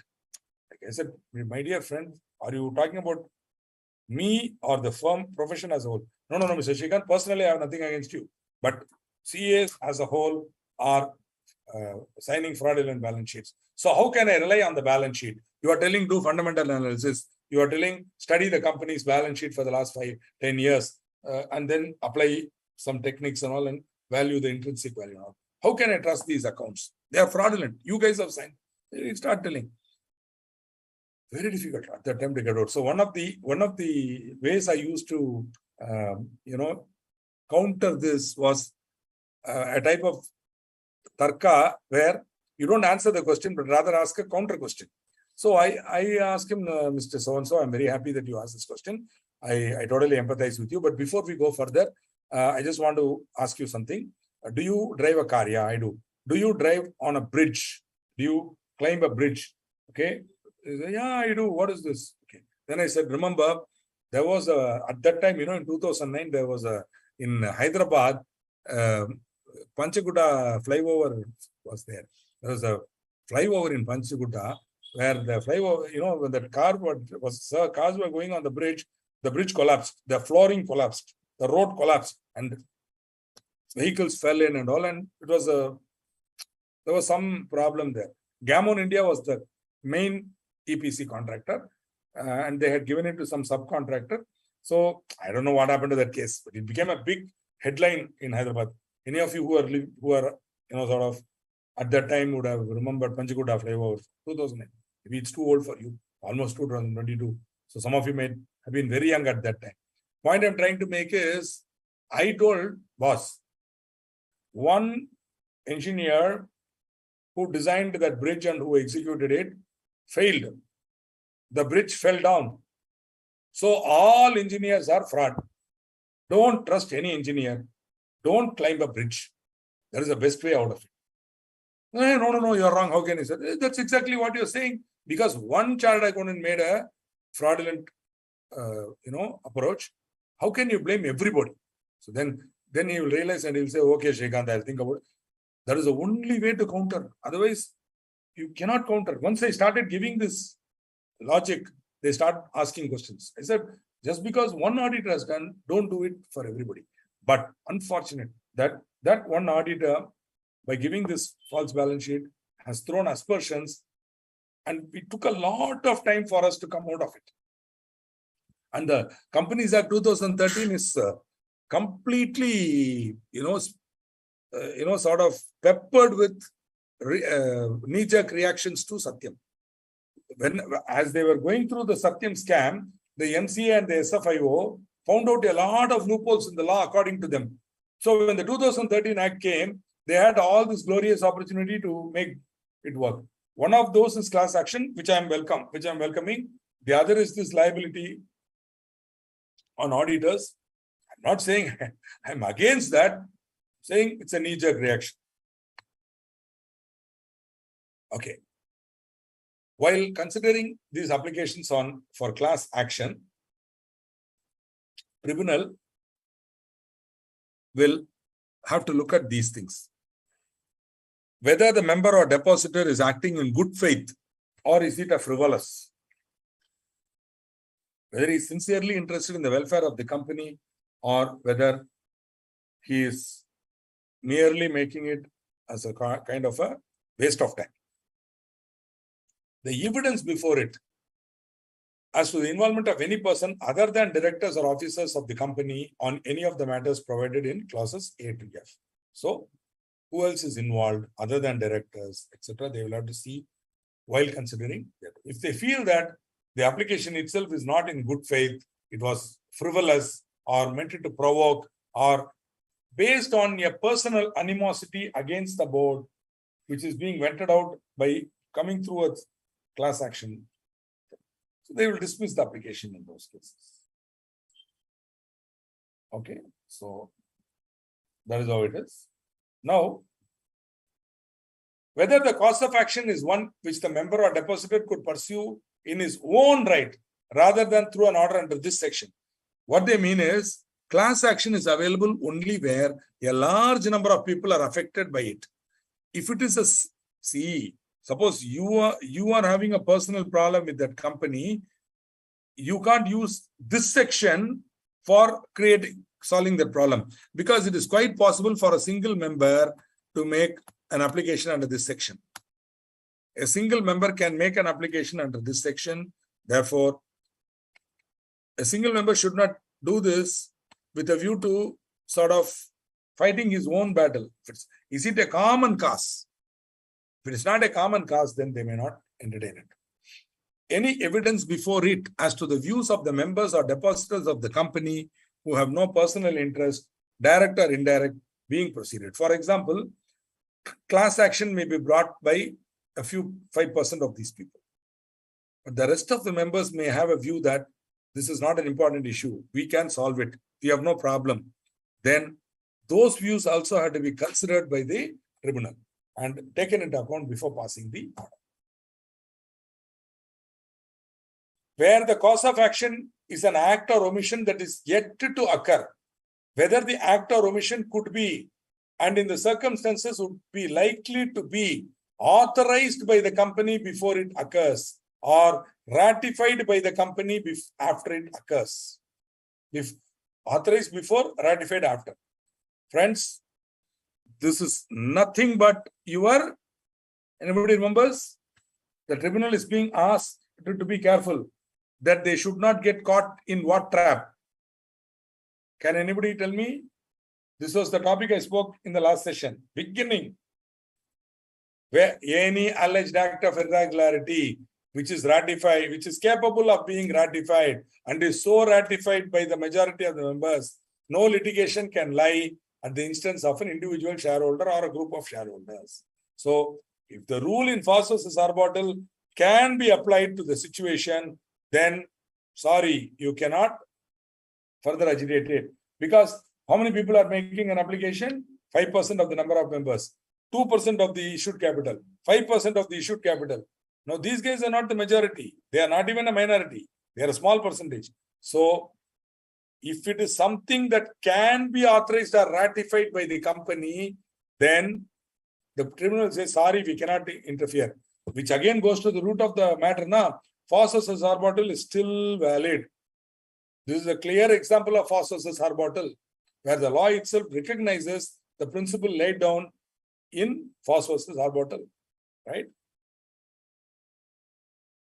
Again, where the cause of action has already happened, then is there a good chance that it would be ratified by the company? So E and F are clear examples where the tribunal has to rule out applicability of Foss versus Harbottle.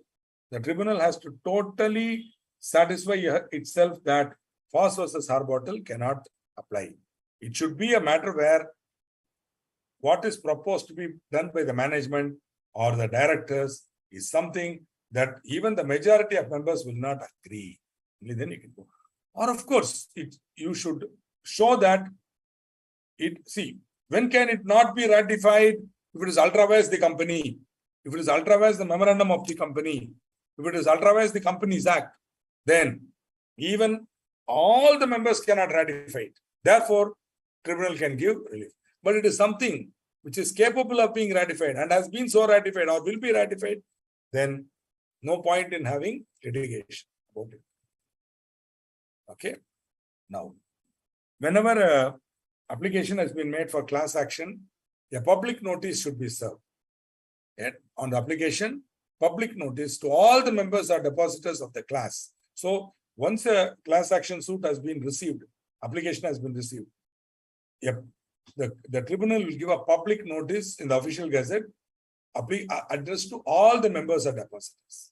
And one more thing, suppose there are many groups of members, all eligible, all have made similar applications, then all of them should be consolidated into a single application. And the class, they say in any jurisdiction. So all of them would have filed in for example, they would have filed in the jurisdictional tribunal. If there are 5 applications, then all of them will be consolidated into a single application, and the class members or depositors will be allowed to choose the lead applicant. And in the event the members or depositors are unable to come to consensus, the tribunal shall appoint the lead applicant who shall be in charge of the proceedings from the applicant's side. The idea is to make it less cumbersome. Suppose there are 5 applications, all of them on the same subject, then they can consolidate it all into a single application. They can tell them, boss, all your applications are on a single subject, consolidating it. One of you will be the lead applicant. You keep appearing. Once the order is passed, all of you take the money and go. Not only you.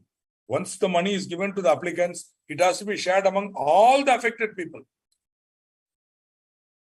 2 class action applications shall not be allowed for the same cost of action. The costs or expenses connected with the application for class action shall be defrayed by the company, right?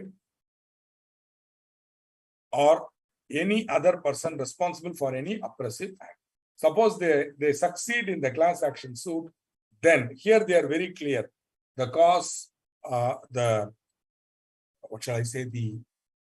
cost or expenses connected with this have to be borne by the company or any other person responsible for any oppressive act. Any order passed by the tribunal shall be binding on the company and all its members, depositors and auditor, including audit firm or expert or consultant, etc. Right? Now, let me see. So we have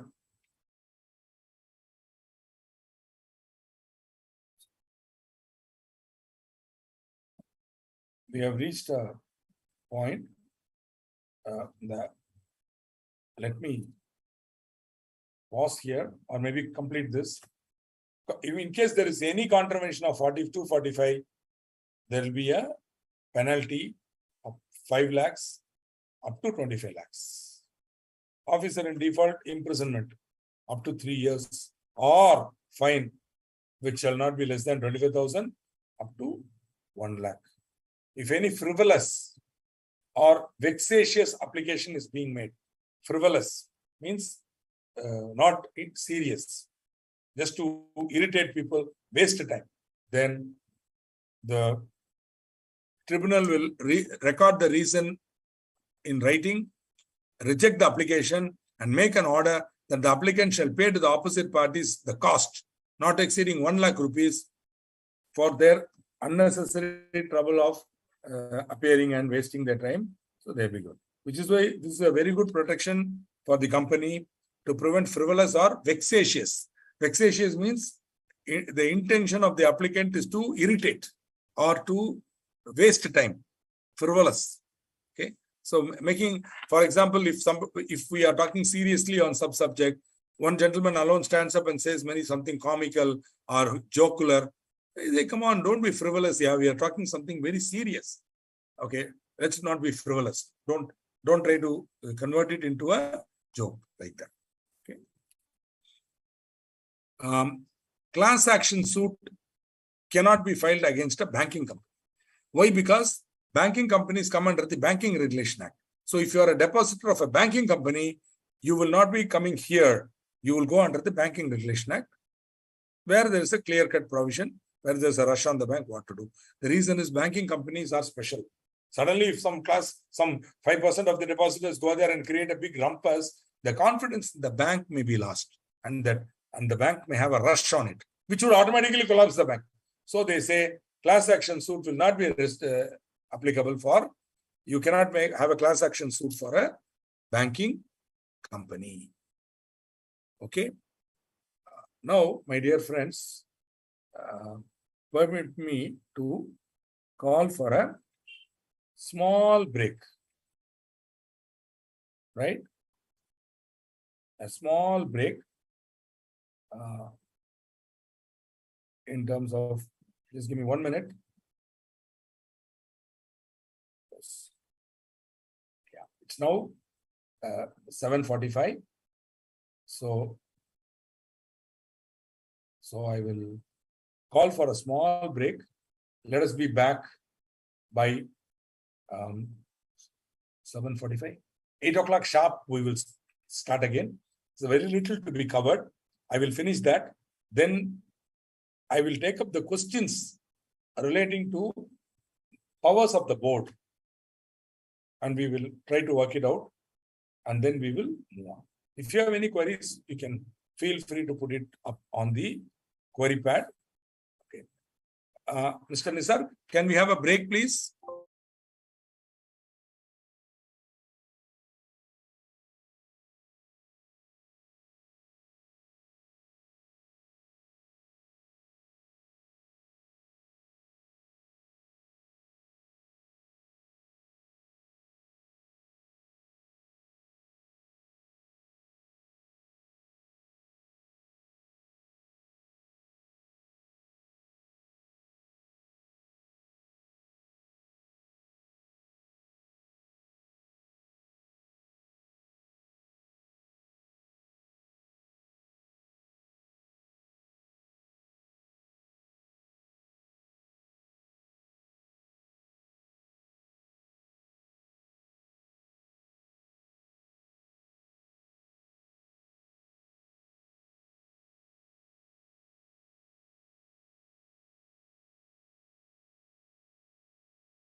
Okay, welcome back from your well-deserved break.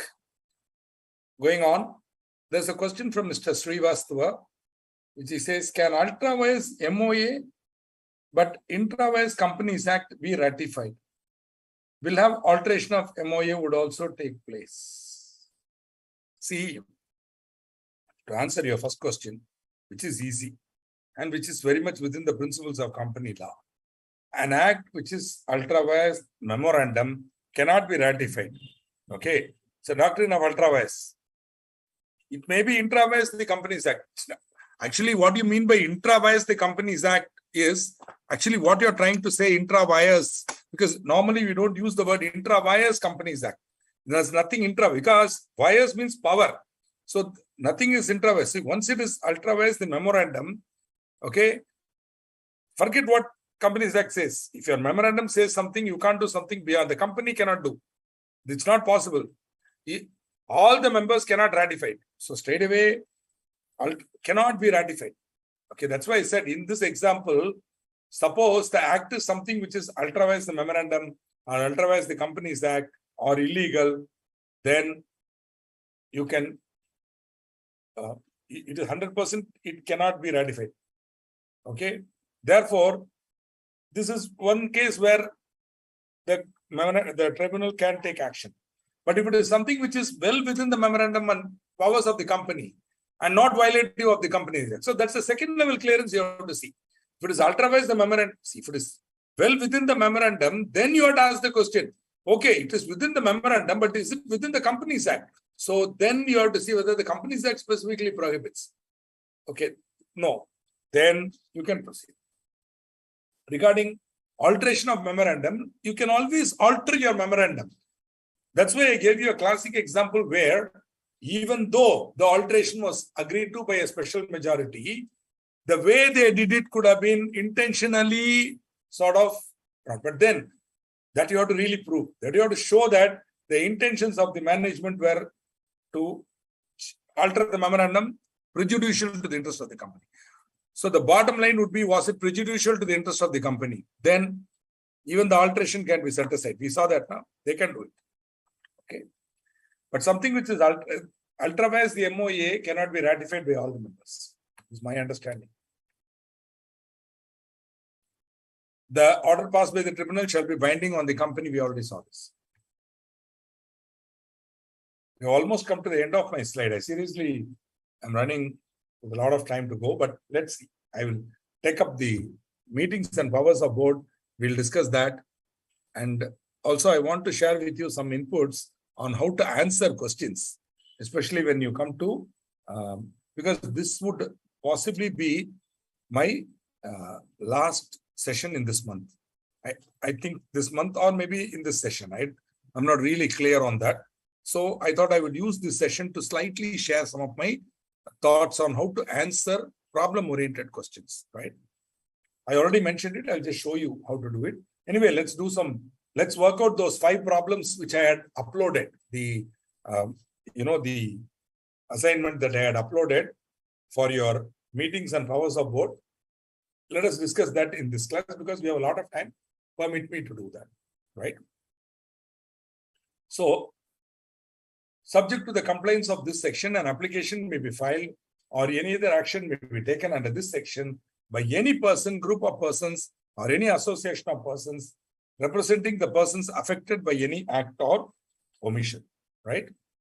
So, it may be filed, may be taken under this section by any person or group of persons or association of persons representing the persons affected by any act or omission. So, for the first time, you are understanding what is class action. The persons taking action under this section can be representative of everybody who is affected, right? Now, so once they get the relief, then it has to be shared by along with everybody. All the persons who are affected by that act or omission. This is the power of class action. You see, most of the time, any scam or anything, nobody takes any action because individually, nobody has lost much. It's not worth going all the way up there and fighting. Collectively, it's a huge amount. Therefore, class action means a few people who have got I'm not saying, nothing better to do. But yeah, maybe some retired gentlemen who got time, retired army officers, retired bankers and all who have time and knowledge can do this as a service to all of us. They can take it up and they can go and, present it. And then when it comes out, then everybody. Or, as I told you, I was the secretary of the Tamil Nadu Investor Association. The association can take it up. And what we will do is, we will advise these people, come, we'll form an association and file. We'll help you to do it like that. So can do. But a association of investors association cannot file a class action. Only members can file a class action, right? But these members can form an association. And that association can take that up and on behalf of all its members. That's the point. And so on. I mean, when Satyam scam broke out, so many people are affected that they formed an association of people who are affected by Satyam scam. Of course, what will they do? They'll meet in the park, have a cup of tea and keep crying. That's all. What else can they do? Nothing much. That is why they're given the power now in the Companies Act to apply under the Act itself to the tribunal. Because otherwise, see, the only thing you can do is go to the SEBI, make a complaint. SEBI will simply say, yeah, we are aware of it, Baba, we will do something, go. SEBI also does not have the power to give relief. What can they do maximum? Then finally SEBI will advise them and say, go to court. Where will they go to court? Yeah, they can't hire an advocate. It's not affordable. And who will pay it? So it's not going to. They'll only end up fighting with each other. Who will pay? But no, this is how it will be. But so that's why here they've given a very, very granular, very, very clear-cut provision by which affected members or some of them can approach the tribunal under 245. We move on to another interesting point. Later on, when you come to winding up, you will study the provisions of section 337, 338, 339, 340 and 341, both inclusive. 337 to 341. Shall apply mutatis mutandis. Mutatis mutandis, you already know what it means.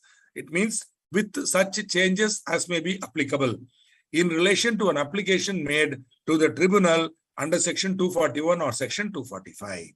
This is mentioned in section 246.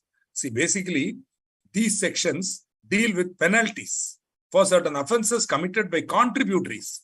See, once a company goes into winding up, then if any contributory or officer of the company has been guilty of any fraud or misfeasance, etc., they can be punished under these sections, 337 to 341, both inclusive.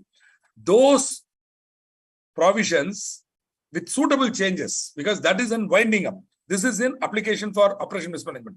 In both cases, if during the course of the case, the tribunal finds that some people have acted fraudulently, etc., or books have been destroyed or mutilated, then they can direct the penalty to be levied under 337 to 341, right? So these sections deal with penalties for certain offenses committed by contributories or officers, which is being wound up, whether by the tribunal or altogether voluntary. These provisions are now applicable to cases where an application is made under 241 or 240. These penalties are 337 deals with penalty for fraud, and 338 is liability where proper accounts are not kept, where accounts are mutilated or, as I told you, destroyed and all. I'm not giving the entire section because you're going to come across it when you come to winding up. I'm highlighting what it is. Liability for fraudulent conduct of business. Damages to be claimed against delinquents of directors are also liable under 340. Right? Now, friends, I'm in an unenviable position of, having got easily little less than an hour to go for 9 o'clock.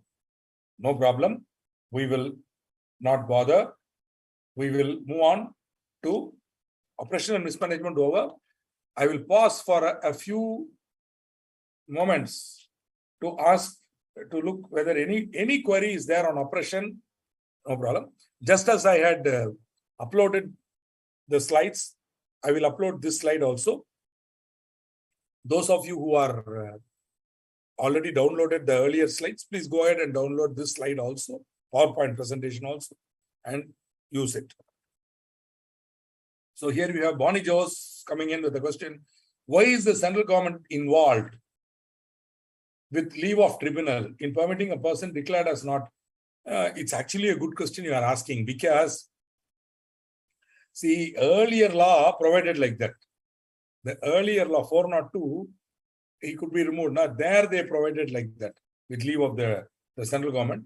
Here again, remember, tribunal, see, a subtle point has to be understood.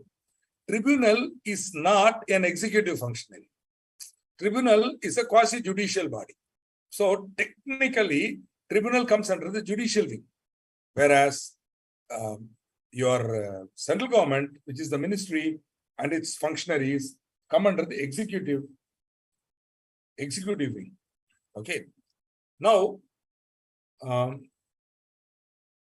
the judiciary can only pass an order, but the judiciary cannot appoint a person. Appointing a person requires a government order, GO. The tribunal can only pass an order deciding a case or an order on a matter complained of. They cannot pass a GO. That can be done only by the ministry. So appointing a person needs a government order, GO, and that GO can be passed only by the central government. So under the direction of the tribunal, the central government, or put it simply, the central government decides what is to be done. See, your mind decides what is to be done. But does your mind do it? Your mind cannot do it, which is why you have the karmendriya. You have the hands and the legs and the mouth and the tongue and the, they do it. So in this case, you can understand that the tribunal is the deciding authority, but the central government is the hands and executing authority. That's why it's called the executive. So the central government has to. So central government will appoint, but they have no power to appoint. They have to wait for the leave of the tribunal and then. And that is how it was in the earlier laws. Okay. You might ask me very conveniently, sir, in the earlier provision, they said directly tribunal can itself appoint. Yeah, I'm giving you the best explanation I can give. I seriously don't know this. There is an anomaly there. In all cases, the central government, there they say, where in the earlier section they would have said they can appoint. Whereas here they say tribunal with leave. Okay. So if you obtain the leave of the tribunal, it can be appointed. Something you need to think.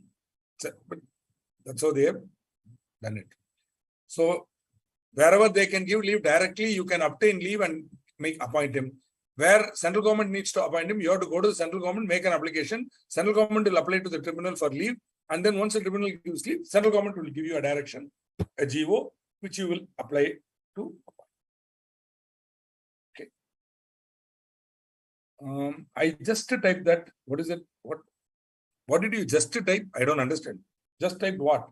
The question is a good question. But the limited action I can give is, answer I can give is this. Fraudulent preference point in summary form. Sir, I'll tell you fraudulent preference. Try to understand this. I don't have a slide and all. I'll tell you. There's the cutoff date. Okay. For an individual, it is the date on which an insolvency petition is filed. For a company, it is the date on which the winding up commences. That is the date on which the winding up petition is filed and admitted by the tribunal. Got it? Now, one more date is there. That is the date on which an application is filed for operational mismanagement. Okay. So hold on to that cutoff date. Before that cutoff date, for operational mismanagement, go 3 months.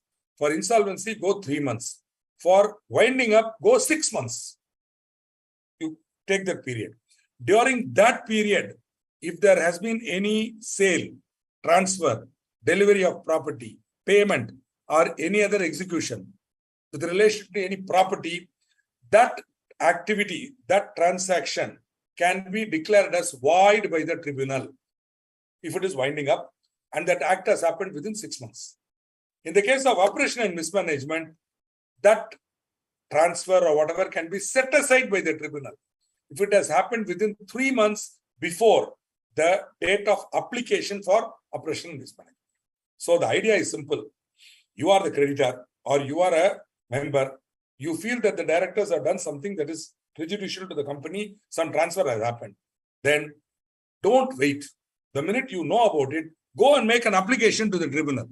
And one of the prayer you can put is, you may not know that there is a transfer. You can say the applicants are given to understand that there have been certain fraudulent preferences and certain properties have been unfairly transferred in the name of the directors themselves or in the name of relatives of directors against amounts due to them, something which is prejudicial to the interest of the company. It is prayed that the Honorable Tribunal may be pleased to set aside these transfers under Section 242.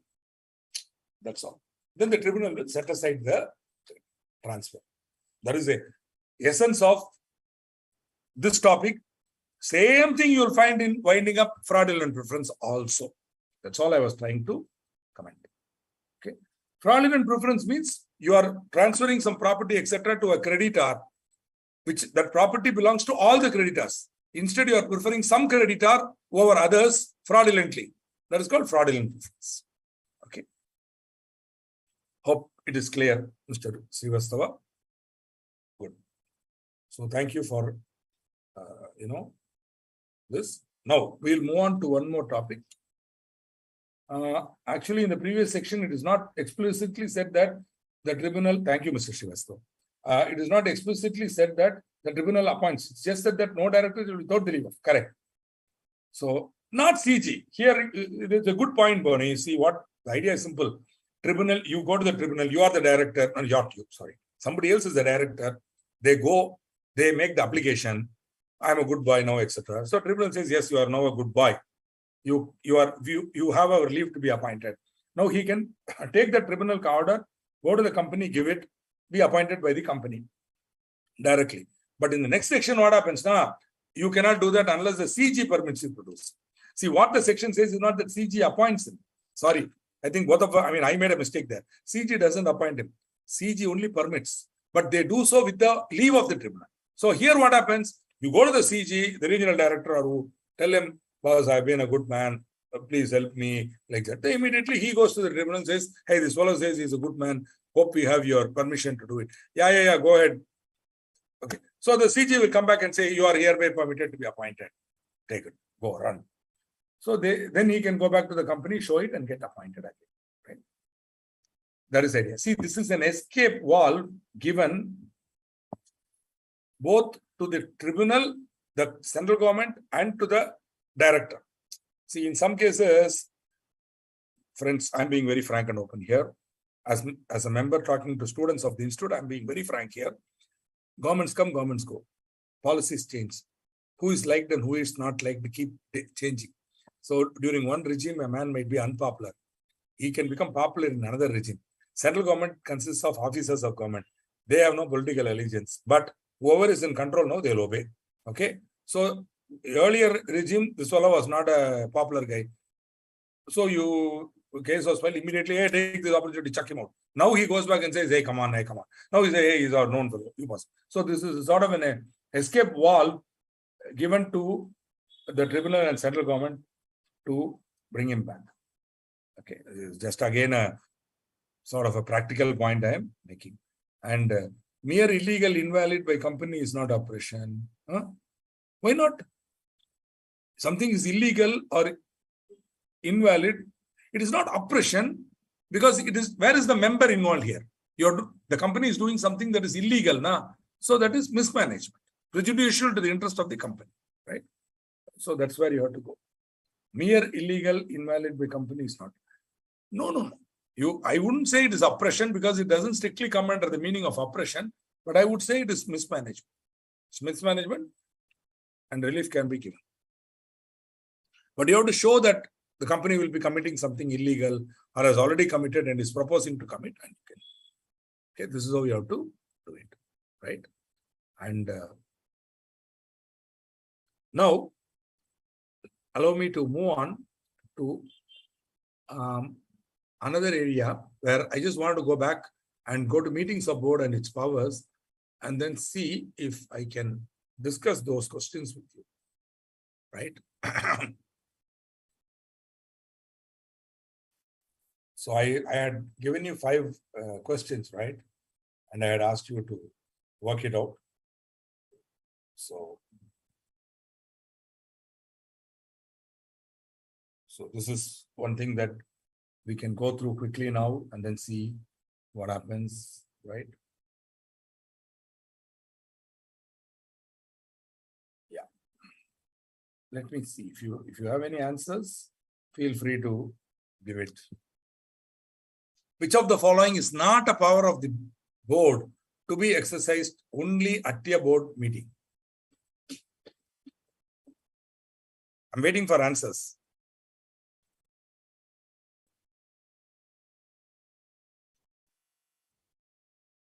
Absolutely correct, Mr. Srivastava. 1B, power to contribute to bona fide charities can be done by circular resolution also. No need to, whereas the other three are clearly powers to be exercised only at a meeting of the board.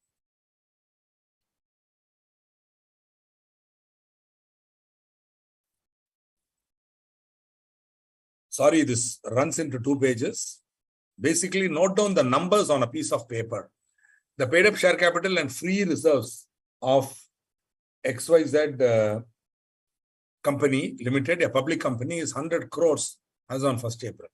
The shareholders of the company at their general meeting held on 4th April by a special resolution authorized the board of directors of the company to borrow money exceeding the paid up share capital and free reserves of the company to the extent required by the board of directors. What is the danger in this resolution? According to the Act, what is important? The resolution authorizing under 180 should clearly mention the limit up to which or they can borrow. Here they have not said to the extent required. No, that is not valid, which means we go back to 181C. So 181C is very clear. You cannot exceed paid up capital and free reserves. So the paid up capital and free reserves is 100 crores. Remember that. So the board of directors, based on the stupid resolution, borrowed money to the extent of 130 crores. This 130 crores includes 20 crores as short-term loan and 25 crores as temporary loan. Okay, so now go back. Borrowings does not include temporary loans. That is to say, short-term loans and temporary loans. That is to say, loans repayable on demand or within 6 months. So here they very clearly said 20 crores as short-term loan and 25 crores as temporary loan, but it was for the financing of a construction of a building of the company. Okay, so just keeping you in.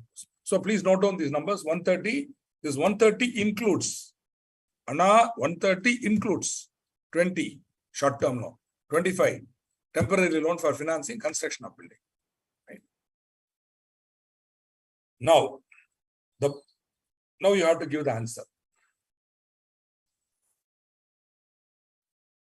Referring to the provisions of the Companies Act, examine. Is the board's exercising the powers of borrowing money to the extent of 130 crores? Is it correct? What would be your answer in case the company's paid up share capital and free reserves increased to 150 crores and the board of directors borrow money to the extent of 140 crores? So why don't you continue the trend and give me an answer? See, this is a descriptive question.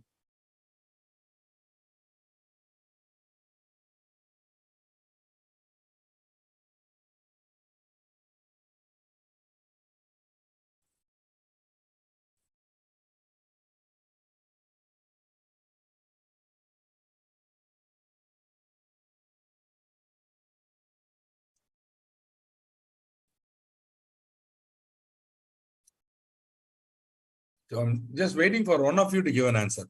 Just put 1, italics 1, and then you put valid, not valid, like that. 2, valid, not valid, at least minimum answers. 2, okay, good. How about 1?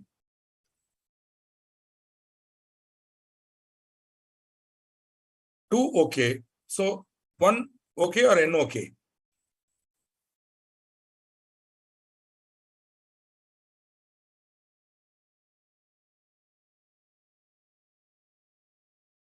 Okay, no problem. Now, see, the basic point is this. 1 not valid has not specified the amount. Absolutely correct.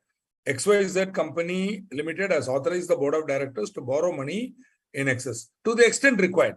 According to 181C, in order to borrow in excess of paid up capital and free reserves, the board needs to obtain the consent of the company in general meeting. Every resolution shall specify the total amount up to which the monies may be borrowed. Right?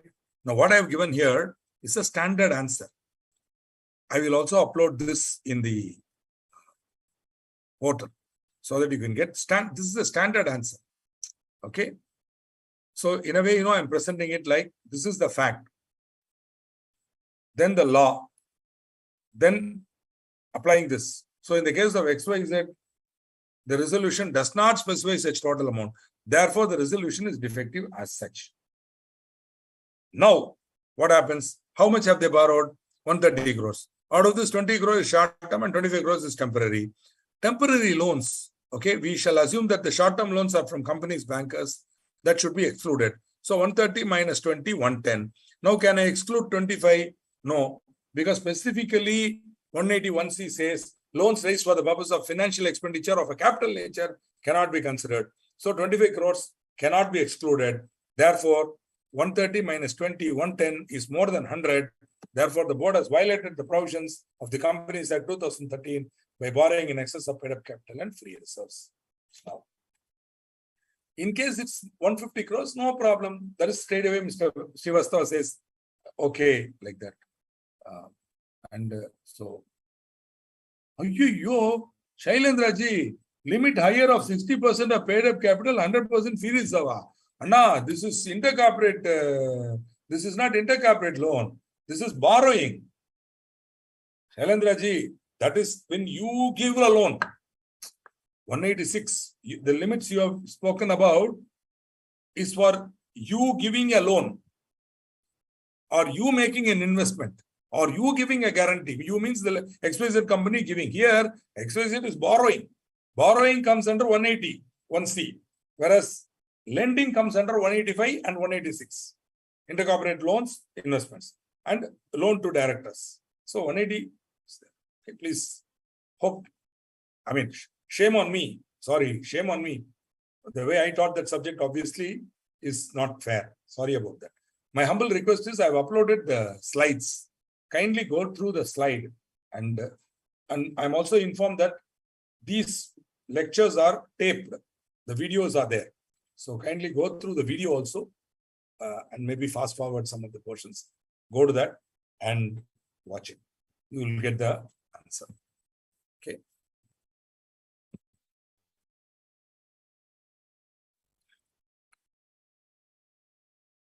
This is another problem. Question 3.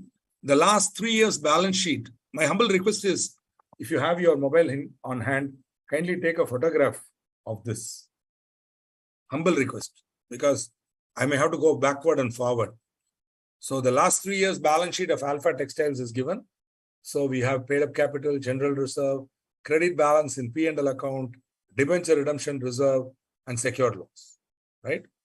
So also the company, maybe even if you don't take this, we can always come back and revisit this.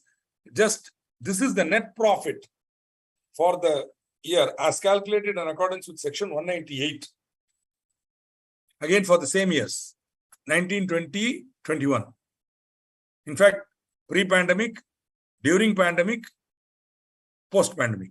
Rather, pre-pandemic, pre-pandemic, pandemic. 31/3/21 is pandemic. Okay. So, but see, the beauty is, pandemic year, they've made good money. They made profits. Maybe this was one company which had stockpiled. And when there was a huge demand, once pandemic came, there was a demand. And there was a need for goods. And so this guy must have made a good money then because they were holding on to stock. So companies which had stock were winners in that period because they couldn't increase production. Almost 4 months they lost production, right? Then they were operating at 50% capacity and workers were also afraid to come to us. And when you try to force workers, that became an anti-social, anti-national act, so that you had to be very careful and you had to still pay them all that. So most companies incurred heavy losses in that year. Heavy losses are, even the good ones got lower profit in 21. But this company seems to be an exception. It's got more profit in 21. In the ensuing board meeting scheduled to be held on 5th May, among other items of agenda, they are deciding to borrow from financial institution on a long-term basis. Also, they want to decide about the contributions to be made to bona fide charitable funds under section 181.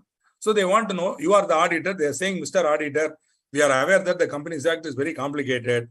It has all sorts of nasty provisions. Please advise us. What is the amount we can borrow from the financial institution on a long-term basis? What is the amount we can contribute to the bona fide charitable funds?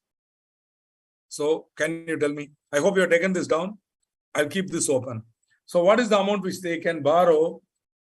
And they are going to do this on 5th May 21. So the accounts which are now needed for borrowings is only 31,321.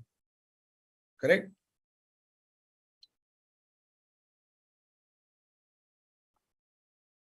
So tell me, how much can they borrow? They've already borrowed 30 lakhs, right?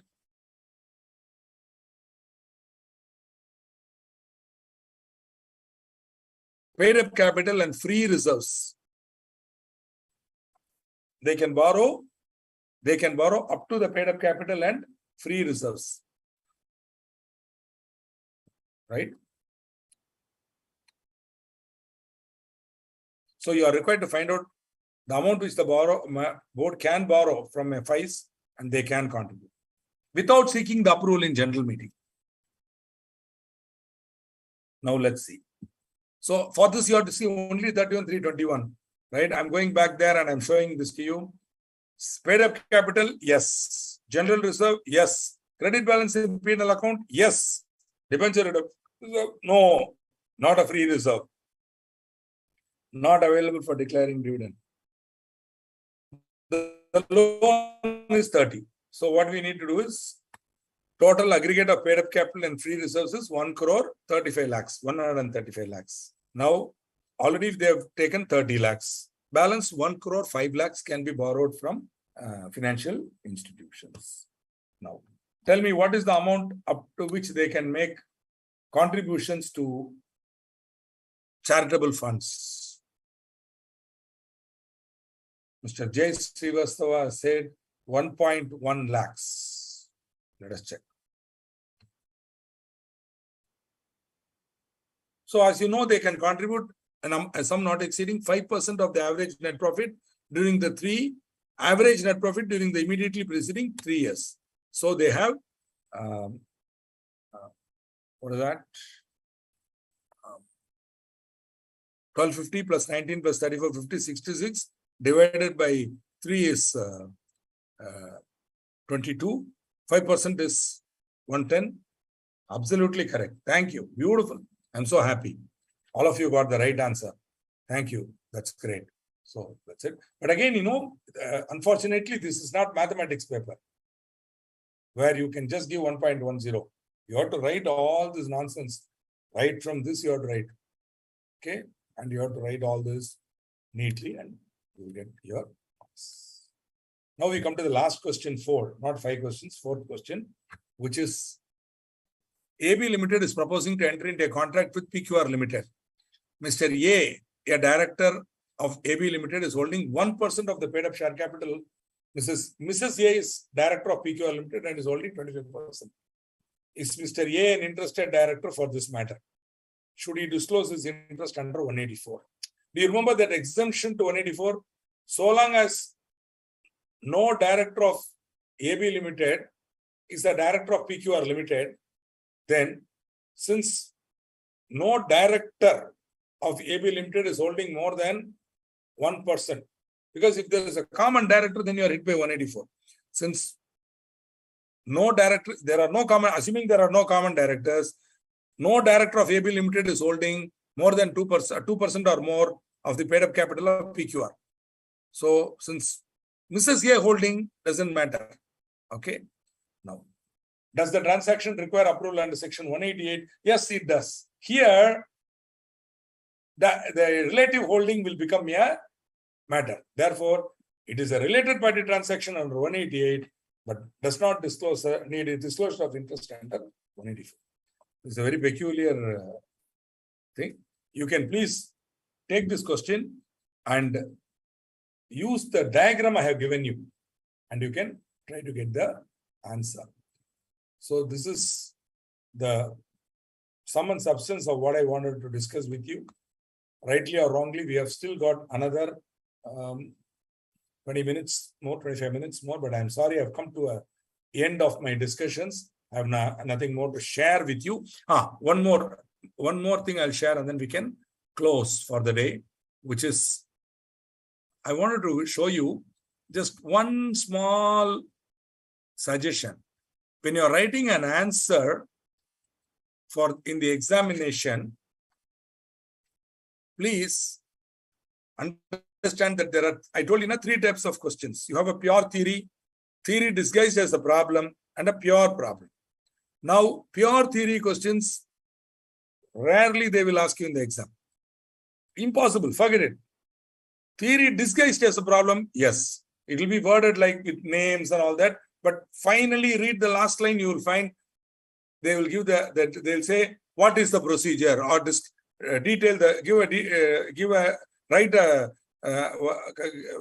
them on the procedure to be followed, or advise them on the consequences of their action, like that. Which consequence of action also will become a problem. Advise them on the procedure, or what is the procedure to be followed for removing a director. Then, sorry, it is not anymore a problem. It's a pure theory. You have to write down this section, the knowledge of answer. But problems are there. We saw some pure problem questions today. Now, I showed you, where clearly they give you certain facts, then they give you, and then they ask you to resolve. So in those cases, my humble suggestion, please break up your answer into these parts. You don't have to write pages and pages. You will not be given more marks because you write 2 pages. But your answer should be clear and to the point, and logic. So read the question, understand the facts, understand which section is impacted, then reword it in such a way that you contextually make it clear to the examiner that you have understood. So the facts can be slightly, don't rewrite the facts, represent the facts, so that now the facts will be suiting the answer you are going to give. And then if you make any assumptions, kindly make those assumptions also there. Then write the law. Okay, you don't know section number, at least you know the provision. Write the provision. You might have seen in my answer now, I would have written the provision. Okay. Why? Because suppose this question carries 5 marks. If you write the law correctly, you will get 2 marks straight away, even if your conclusion is wrong. But if somebody is bluntly writing only the answer and that is wrong, what they will get? Sorry. So better you write the law. Apply the law to the fact. That's where you're going wrong. Chalo, no problem. Suppose you apply the law correctly to the fact, don't stop there. Part 4. Read the question again. Last line, what were they saying? Is this correct? Is this wrong? Like that, they would have asked a question. Now, answer that question in the conclusion. Therefore, it is concluded that the act of is contrary, the company is contrary to the law, whatever, or violative of section 180, whatever. Okay, conclusion. Neatly you write it. Okay, question carries 5 marks. If your handwriting is neatly presented, I'm not joking, 4 to 4.5 marks, which is almost 90% of the marks. Your run rate has gone up. You get my point? Your run rate has gone up. So later on in some other question, if you're not able to write well also, this will make up for it. And there they might not give you, say, that's a question carrying another 5 marks. There he might, what happened? They give me 2. So still your run rate is still, average is still up there. It's not low. Okay. So that's why you have to, initial 4.5, 5 questions, you should be, your run rate should go up. Your marks per minute, as I call that, should go up. So that as you keep moving towards the last, your marks will go down, because you will be choosing those questions where you're not comfortable at the end. There you will go down. It's okay. By the time your average is already well up there. This reduction won't affect it. On an average, you would have got 50 plus or even 60 plus, and you're up there on the way to whatever you want to do in the examination. So this is my last and sort of possibly unsolicited input. Hope it was useful to you. Even a word of acknowledgement that it was useful would go a long way in making me comfortable. And since there is nothing else that I can teach, I hope we can call it a day. I will close the session with this. Thank you very much. Wishing you all the very best. Looking forward, if possible, if the institute so desires, I may be coming again for some other topic. Otherwise, I wish all of you all the very best in the exam you're going to write. And if at all, at any stage, we meet sometime, I may not know you, but the chances are you've seen this ugly face, you will know me. So do come and acknowledge and talk to me. I would love to talk to you. Sometimes I travel to your part of the world, your part of the country, to the institute. I don't know. Maybe we will meet there. And at that time, I'll definitely love to speak to you, preferably as a member of the Institute of Chartered Accountants of India. Thank you. Thank you. Thank you. Bye.